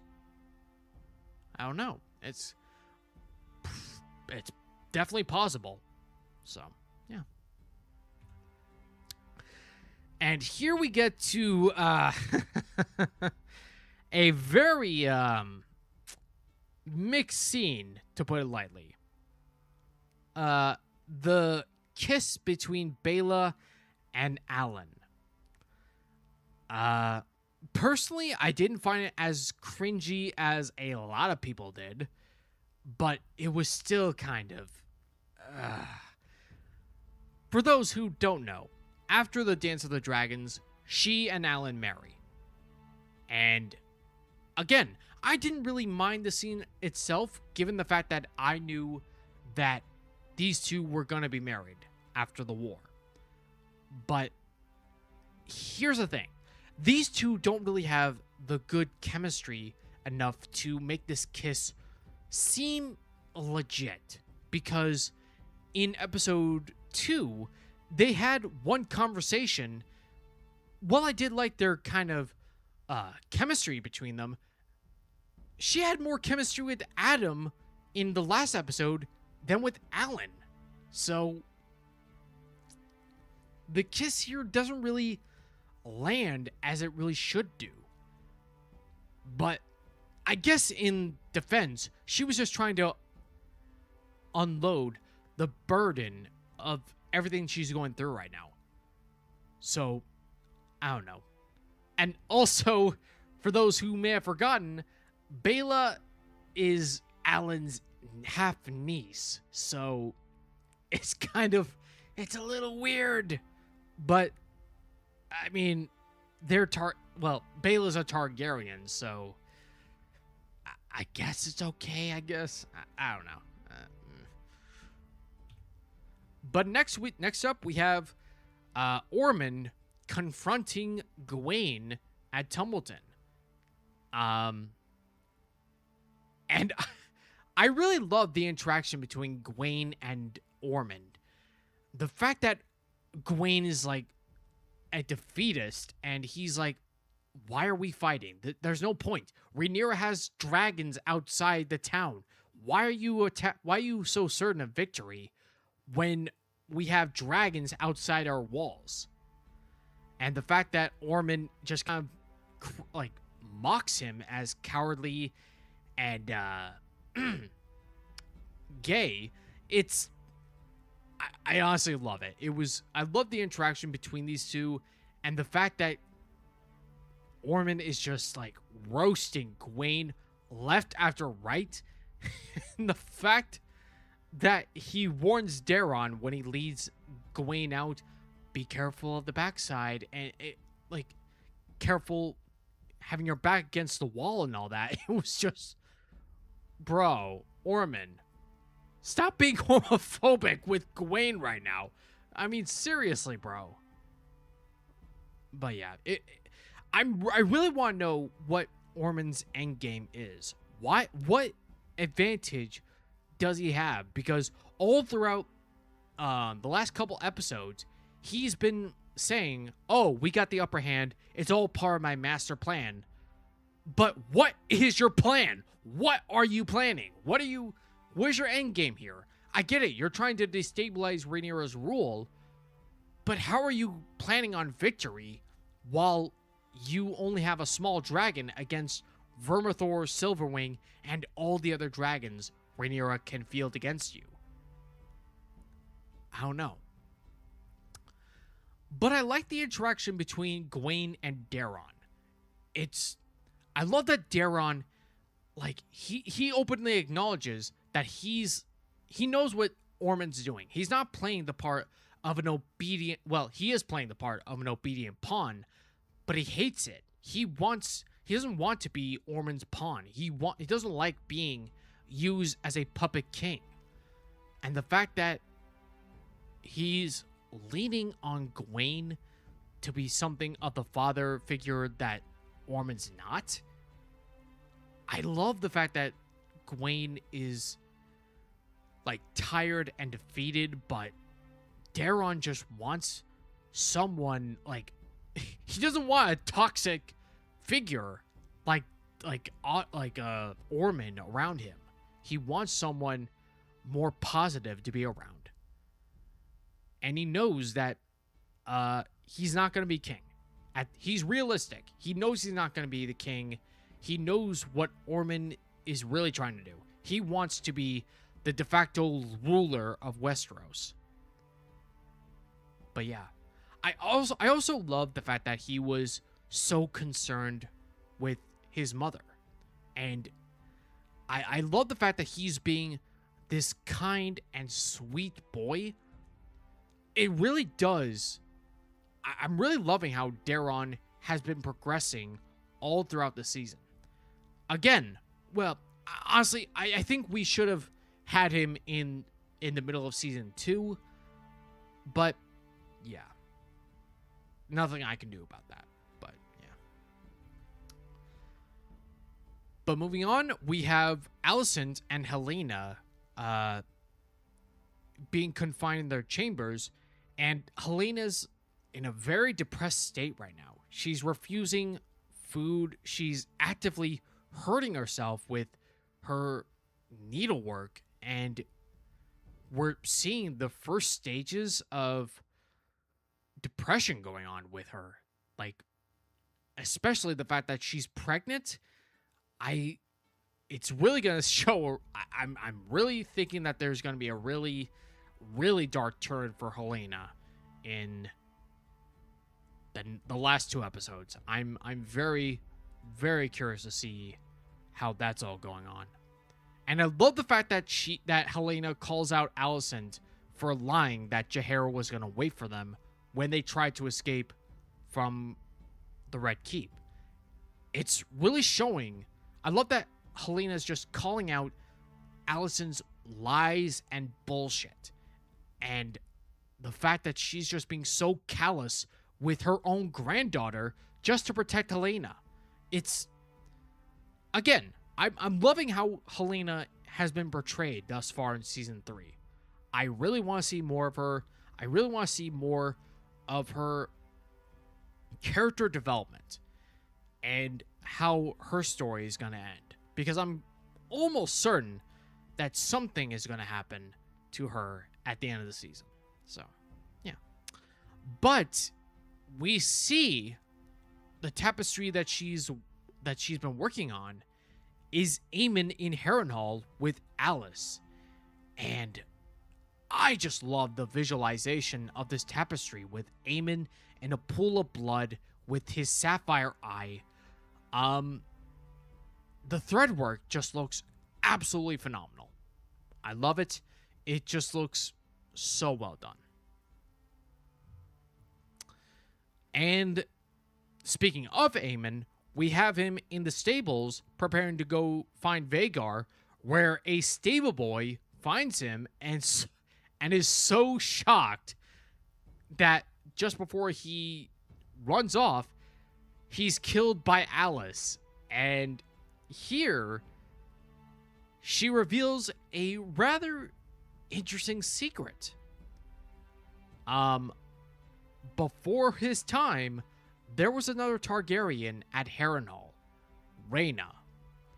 For those who haven't read Fire and Blood, Rhaena was the sister of Jaehaerys the Conciliator, and one of Maegor the Cruel's Black Brides. After a series of tragic events, she made her final home in Harrenhal. And according to Alice, her dragon, Dreamfire, laid a couple eggs in Harrenhal. And I was not expecting this lore drop to be mentioned at all in in House of the Dragon. I was not expecting Rhaena, of all Targaryens, to be name dropped. It was surprising, and honestly, I really loved it. And here, I love the fact that Alice is using the dragon egg to kind of rekindle some of that lost fire in Aemon. And Aemon feeling the dragon egg being warm, it kind of also kind of shows a reawakening in Aemon.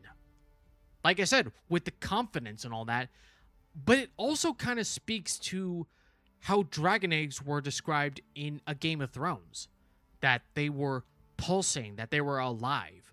And here, I think that helps Aemon kind of finds new purpose, especially when Alice kind of confesses that they could be king and queen together, that he will be the dragon lord while she be the lady of the water. And honestly, I'm really loving their vibe together. And here, this is where they have their first ever kiss. And I was so in for it, because in Fire and Blood, these two get together and allegedly marry and have a kid. So I'm very curious to see if that story will be adapted in the next 2 episodes. But next up, we have another petition scene with Rhaenyra on the throne.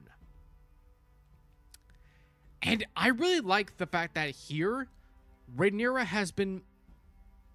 is being more callous and just like unconcerned with the needs of the small folk, with prices going up, that she's like telling, oh, talk to Torrhen Manderly. He's master of coin, deal with that. And when Asepta reveals that one of their girls has been taken, given the fact that the Gold Cloaks have been murdered and resigned, she just doesn't really care. Like, oh, that's tragic, I'll just say a prayer for her.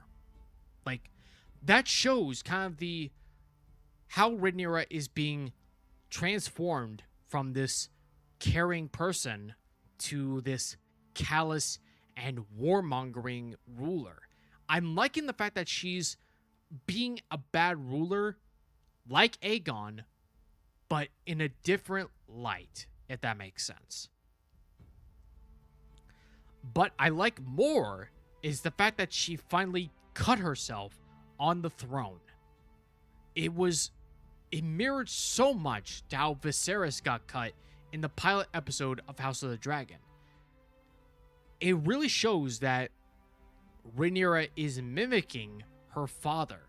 And the fact that when she looks at his column statue, it kind of makes her somewhat like paranoid, and she just rejects it and just walks away from the small folk who are pleading with her.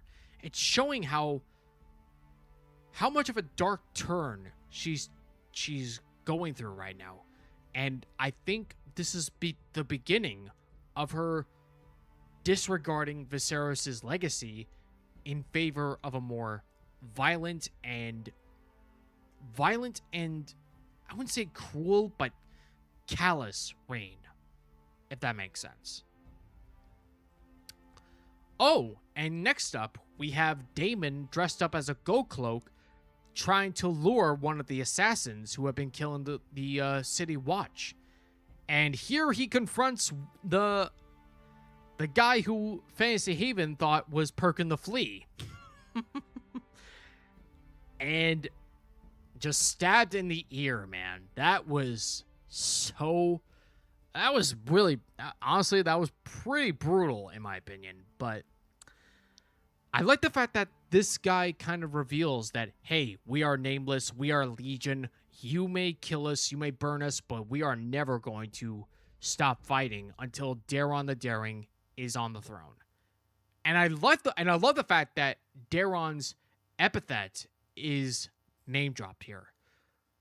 Though, in my opinion, I wish he would have gotten that from another battle that apparently got scrapped, the Battle of the Honey Wine. But that's a different tirade for another time. But as Daemon leaves, he coincidentally runs into Ulf, who has ignored Rhaenyra's wishes and is going to the pub again with his friends, and he's just fumbling his excuses and trying to relate with Daemon after all he did do some of the same stuff in season 1. But Daemon just smacks him to the ground and just abuses the holy hell out of this guy, and saying, if you ever come back to the city streets again, I'm going to poke out your eyes. And the fact that townspeople are looking at him with disgust, it really shows how the people are just kind of fed up with all this abuse by the City Watch. And again, this treatment is definitely sowing the seeds of a schism between Rhaenyra and the Dragon Seeds. Especially with this little girl watching, because she was the messenger for the Hightower assassins. So I think this girl is going to have a larger role with Ulf in the future. But speaking of the seeds, we have Hugh being up a caravan, a trader, and disguising himself to get into Tubbleton to save his wife, who is held up in there.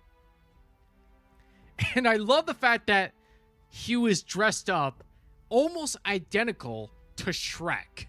It was Quinn, the GM, brought this up on Twitter, and ever since, man, I just can't get the image out of my head.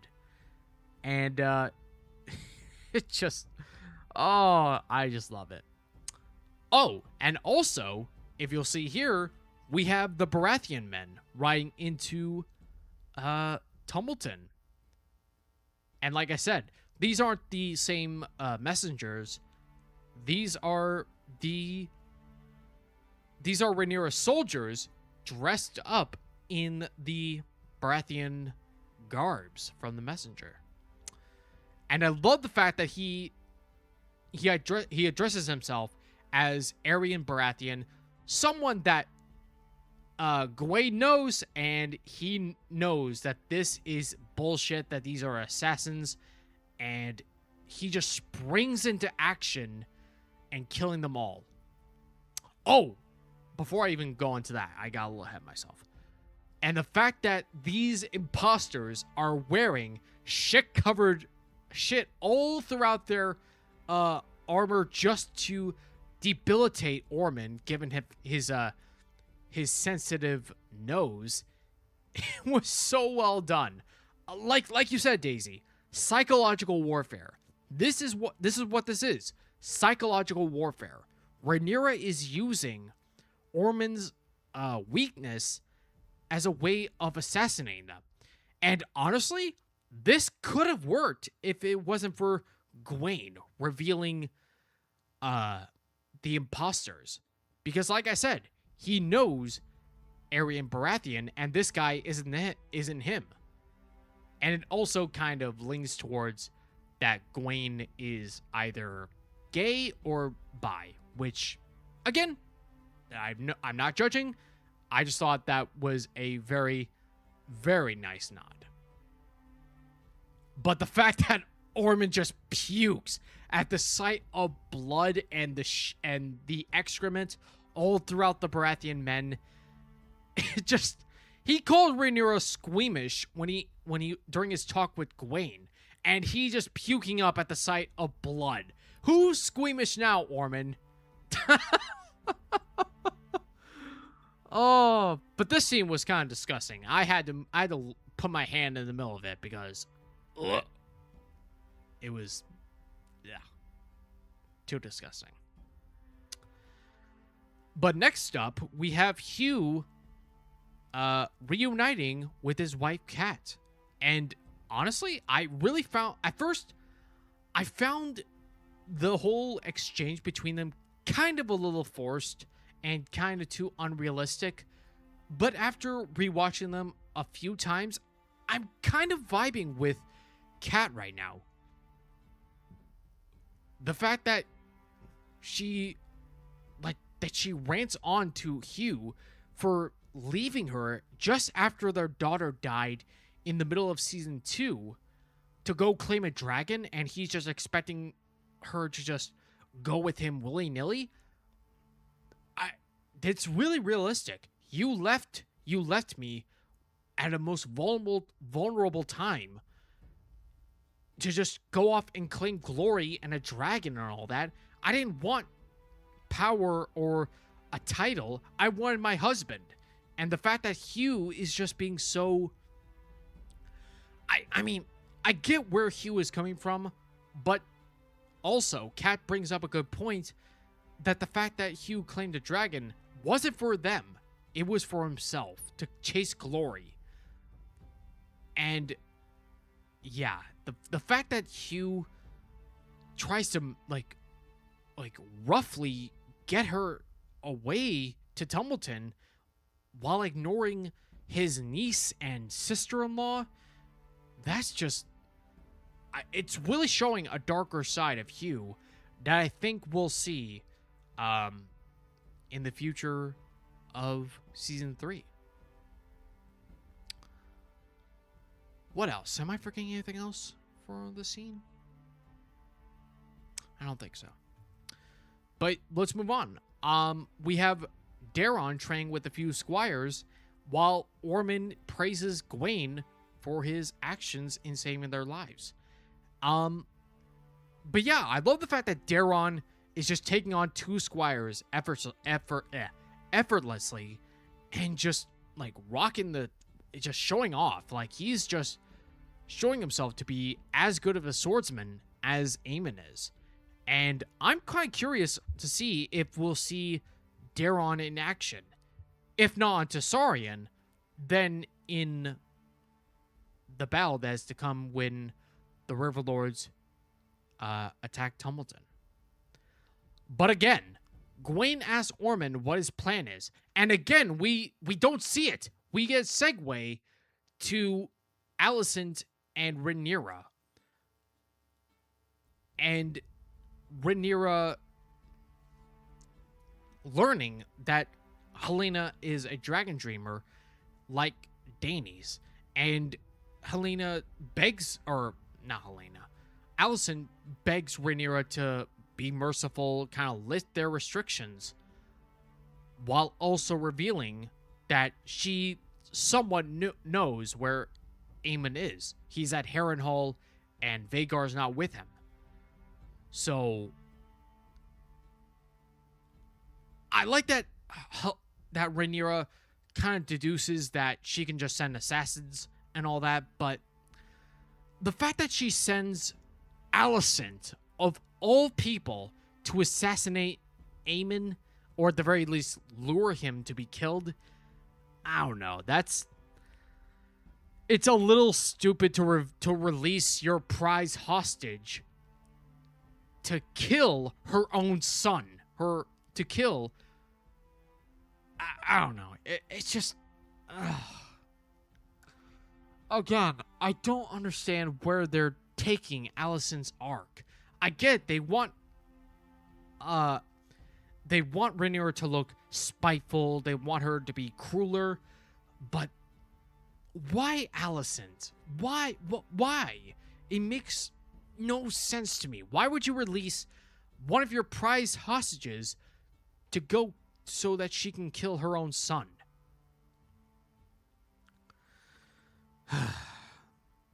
I get they want Alicent to do more stuff after King's Landing falls, because in the books, she doesn't really do anything, which, fair enough. But there's other ways she could do stuff without stupid stuff like this. I don't know.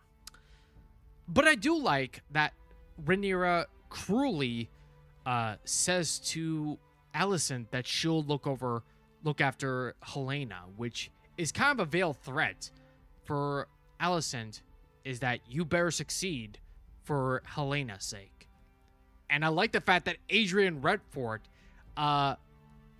gets in the middle of Rhaenyra touching Rhaenyra, or Alicent touching Rhaenyra, and saying, yo, get your hands off her grace. Honestly, Adrian Redford has been a silent, G right now with his intimidating display, both with Lady Frey, the Baratheon men, and now with this scene. I hope we don't kill him off like we did with Luthor Largent. Please, keep him around some more. Ugh. But yeah. Next up, we have Alicent paying goodbye to Helaena while hiding the fact that she's going off to kill Aemon. And she finally gets Helaena to eat. And it was nice. But the sad part is from the scene is the fact that Helaena is just saying, why am I here? Why did you make me marry Aegon? Why'd you, of all people? And she's like, oh, it was Otto's idea, but I went along with it. Which kind of doesn't make a whole lot of sense, because when they were betrothed, Otto literally just came back to being the hand of the king after the death of Lionel Strong. So this part here doesn't really make a whole lot of sense, but I kind of get what they were going for. But yeah.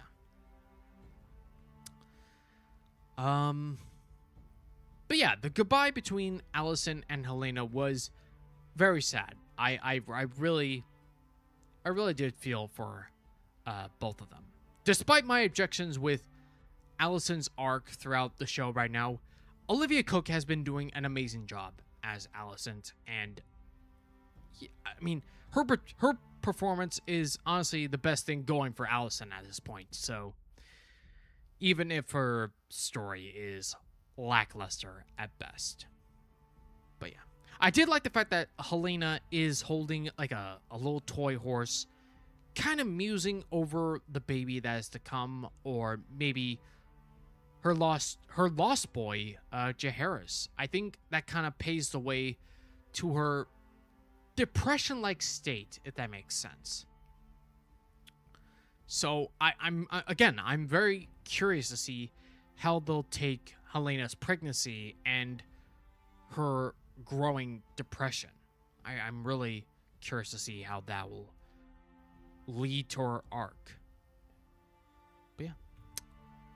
Next up, we have Rhaenyra being confronted by Orwell and delivering the message that Ormond has for Rhaenyra in the guise of the Baratheon guards, and saying, kick this dog and it will bite your hand.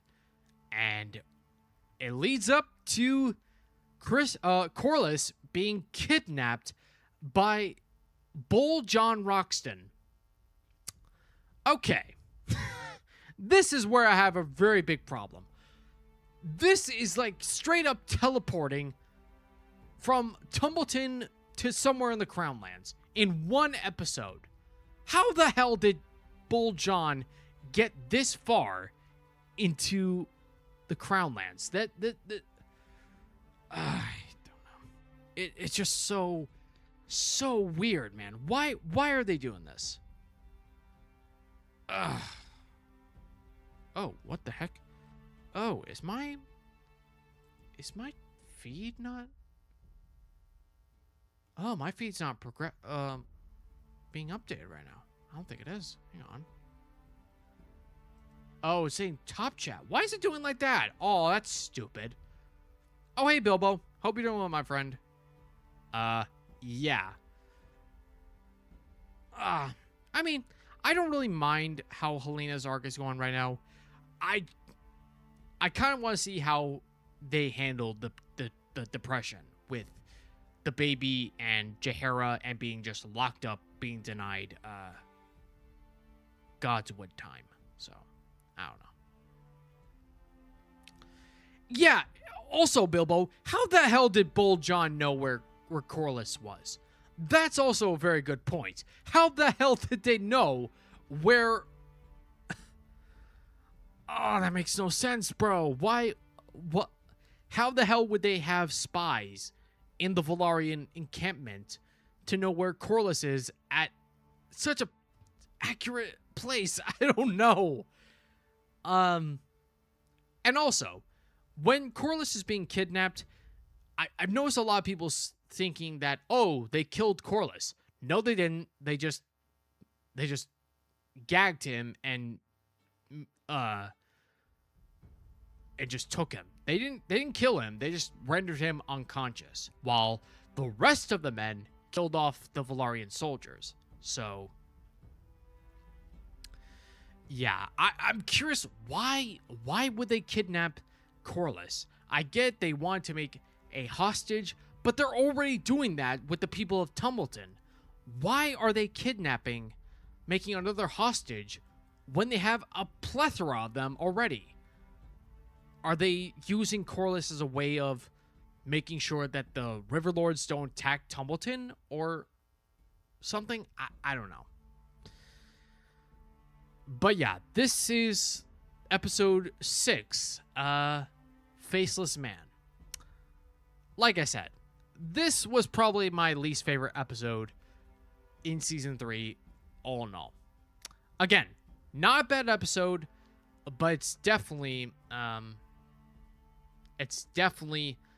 my least favorite of the 3 right now, of the episodes we got right now. It's just, I don't get why some of the story elements here just doesn't make a whole lot of sense with me.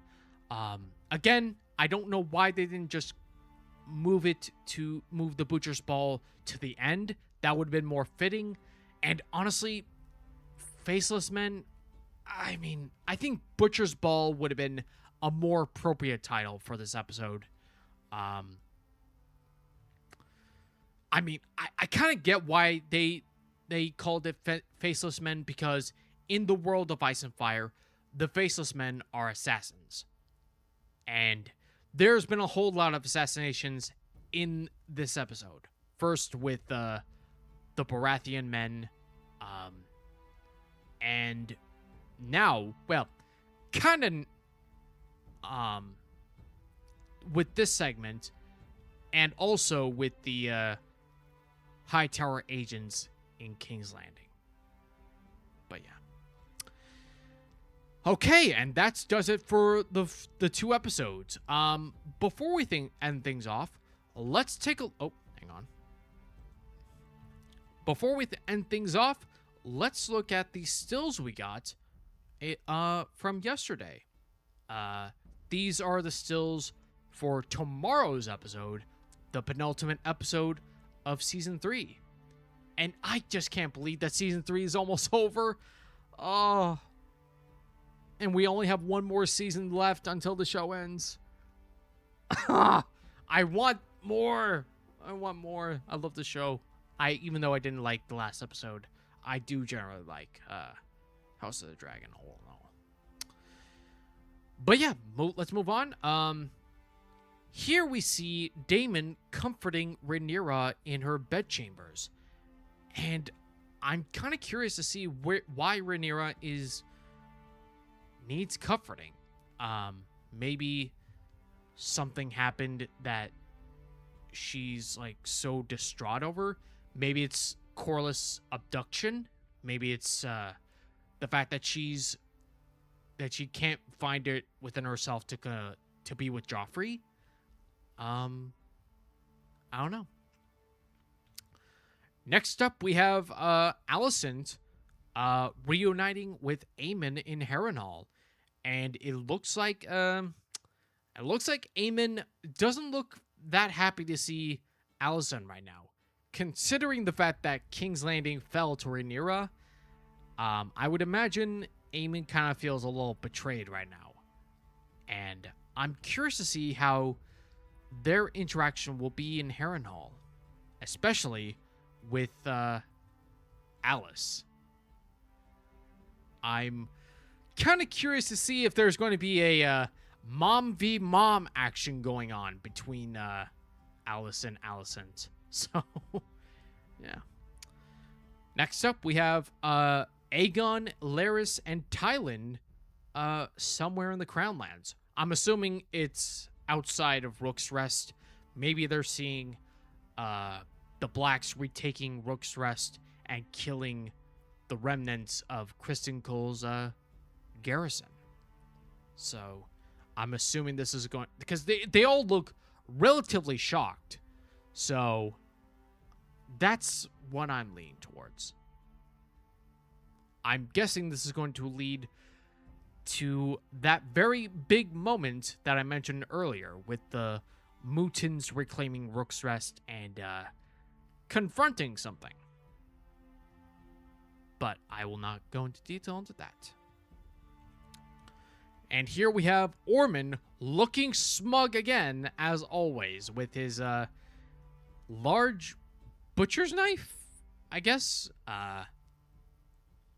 I'm going to guess he's probably going to be talking to Gwaine or Daeron about his master plan, or maybe he's going to try and convince one of the Dragon Seeds to come over to his side, kind of leveling the playing field. Maybe. I don't know. But again, I love Ormond. I love how he's being smug. I love how he's being so overconfident. I'm wondering if his bravado and his overconfidence in victory isn't so much that he has a master plan, but rather the fact that he's like in denial about his chances right now. Kind of like I don't know if any of you guys seen Downfall, featuring Hitler's last moments. I'm kind of feeling like this is going to be something that's going to be emulating with Ormond here. It's something that Fantasy Haven brought up in his live streams. And honestly, I'm kind of getting that vibe too, honestly. Oh, Bilbo. He might make it to Dragonstone. Or maybe he'll probably, I'm wagering the Dragonstone stuff won't pop up until the finale, if not the first episode of season 4. But who knows? But next up, we have Aemon and Alice discussing something. It looks like they're kind of having a serious conversation. Maybe it's something pertaining to Alicent's arriving in Harrenhal. Maybe she's trying to warn Aemon that Alice means him ill. And yeah, I'm curious to see how Aemon's going to react when his girlfriend and his mom have a little conflict in this episode. So it's almost certain there's going to be conflict, given to what the preview video showed us. But yeah, next, oh, this is a very low res. I apologize for that. Next up, we have Gwaine riding through the streets of Tumbleton. Now, I'm kind of curious as to why he's riding. It could be that he's riding away from Tumbleton. Maybe he's making his way to Old Town. Maybe he's riding out to meet up with Hugh or Ulf as a messenger for Ormond, or maybe it's none. Maybe he's just having a stroll ride. But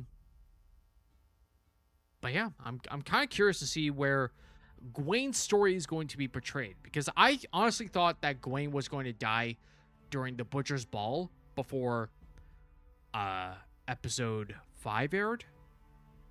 But yeah, I'm curious to see how his role will be affected all throughout the dance, because honestly, I've been liking Gwaine more and more as the story has progressed. It's very, he turned out to be this arrogant asshole to being more of a sympathetic kind of sympathetic friend, if that makes sense. Moving on. Oh, it's another low res. I'm so sorry about that. But next up, we have Mysaria in the Red Keep. And I'm curious to see how her arc will be portrayed in the next episode, considering the fact that she kept the secret of Helena's pregnancy from Rhaenyra. And given the fact that Rhaenyra discovered it in episode 6, I wonder if this secret will affect her standing with Rhaenyra and the council. But yeah, I hope we get more of her villainous side in the next episode. Next up, we have Aegon and Tyland in the middle of the night. I'm guessing Tyland is going to try to persuade Aegon to stop going to don't go to Essos, stay in Westeros, and go to Casterly Rock and all that stuff. But more likely, it's going to lead up to an important scene that was leaked, I believe, last year, involving Aegon. He has a very impactful speech that I think is going to lead into something big happening. So I'm very much excited to see how Aegon will be portrayed tomorrow. Oh, that's another one. Oh, I already have two. Okay.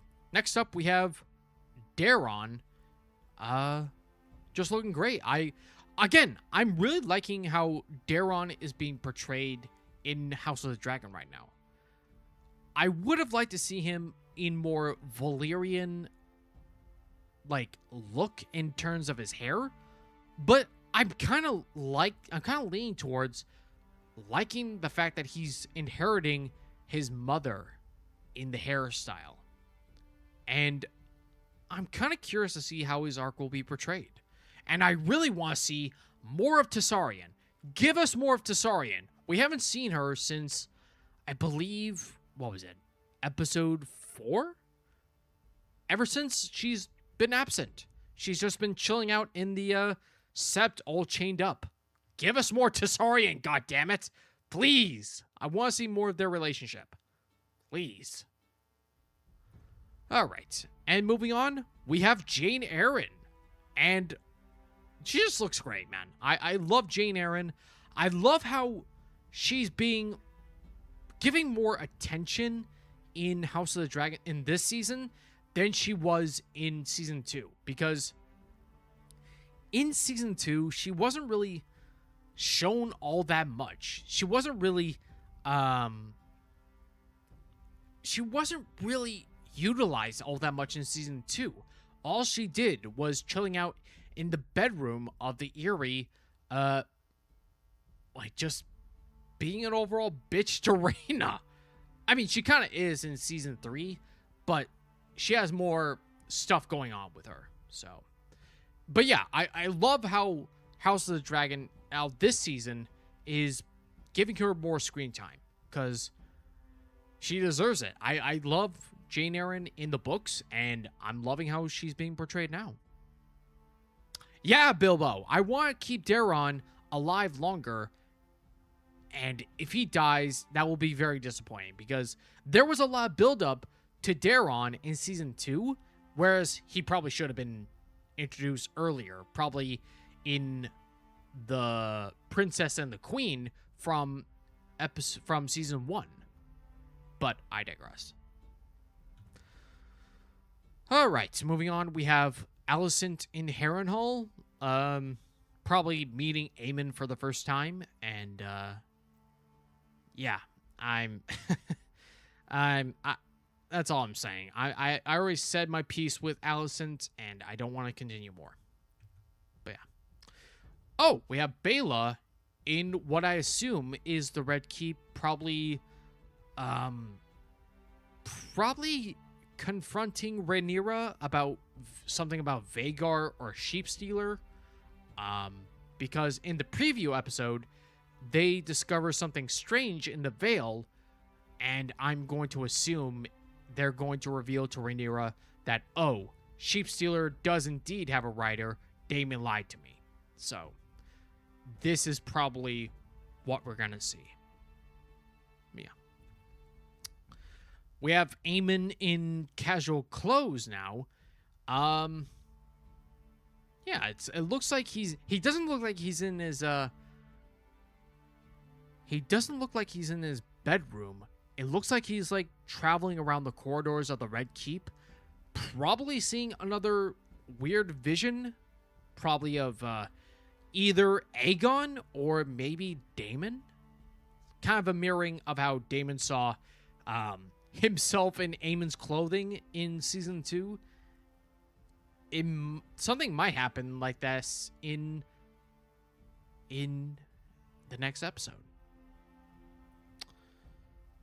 Yep, another shot of Aemon naked and practicing with Blackfire. I'm going to assume he's just trying to hone his skills while he's still recovering from his injuries. So, yeah. Oh, we got Alice with her barn owl. Or I don't know. Is that barn owl?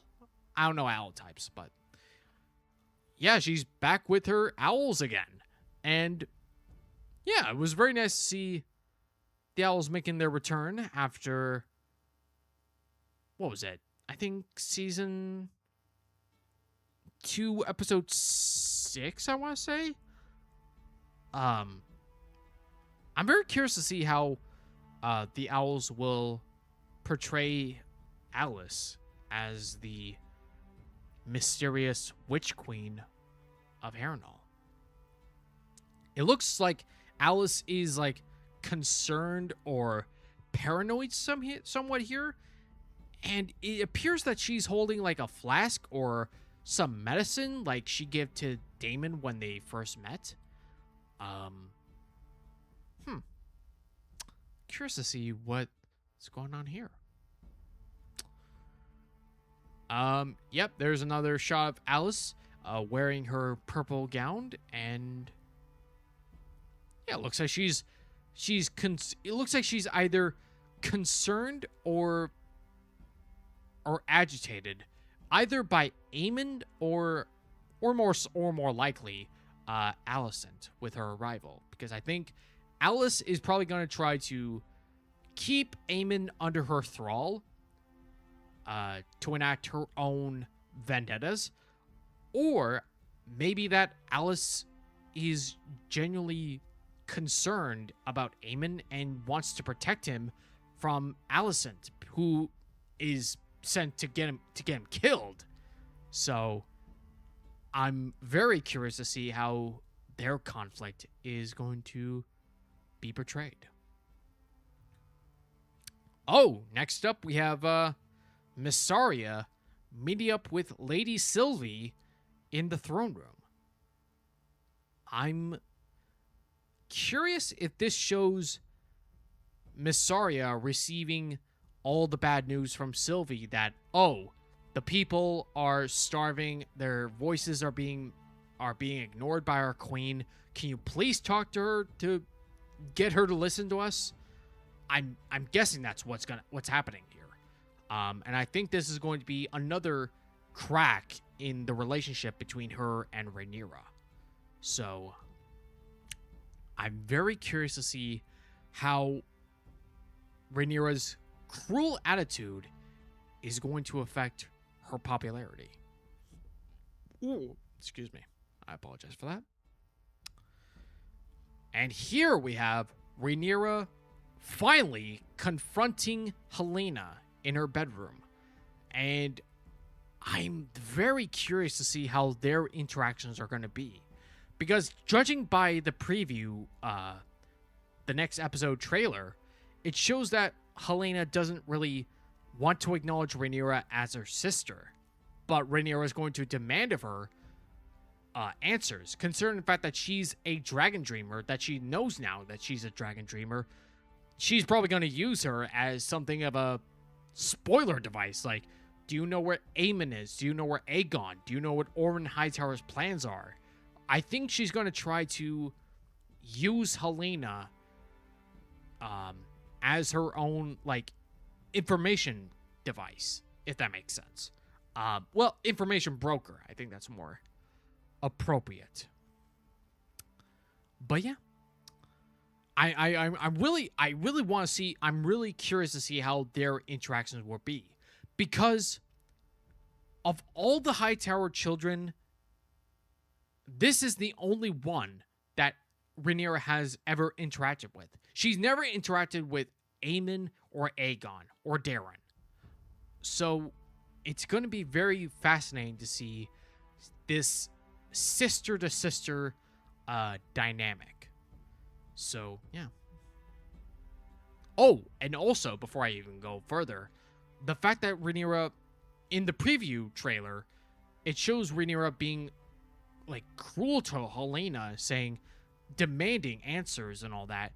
I think this is going to further deepen Helena's like depression and misery, and I'm very curious to see how Rhaenyra's treatment of Helena will affect ooh, will affect her mental state, in both siblings rather, because I think we're gonna see more of a cruel side with Rhaenyra than we've ever seen before.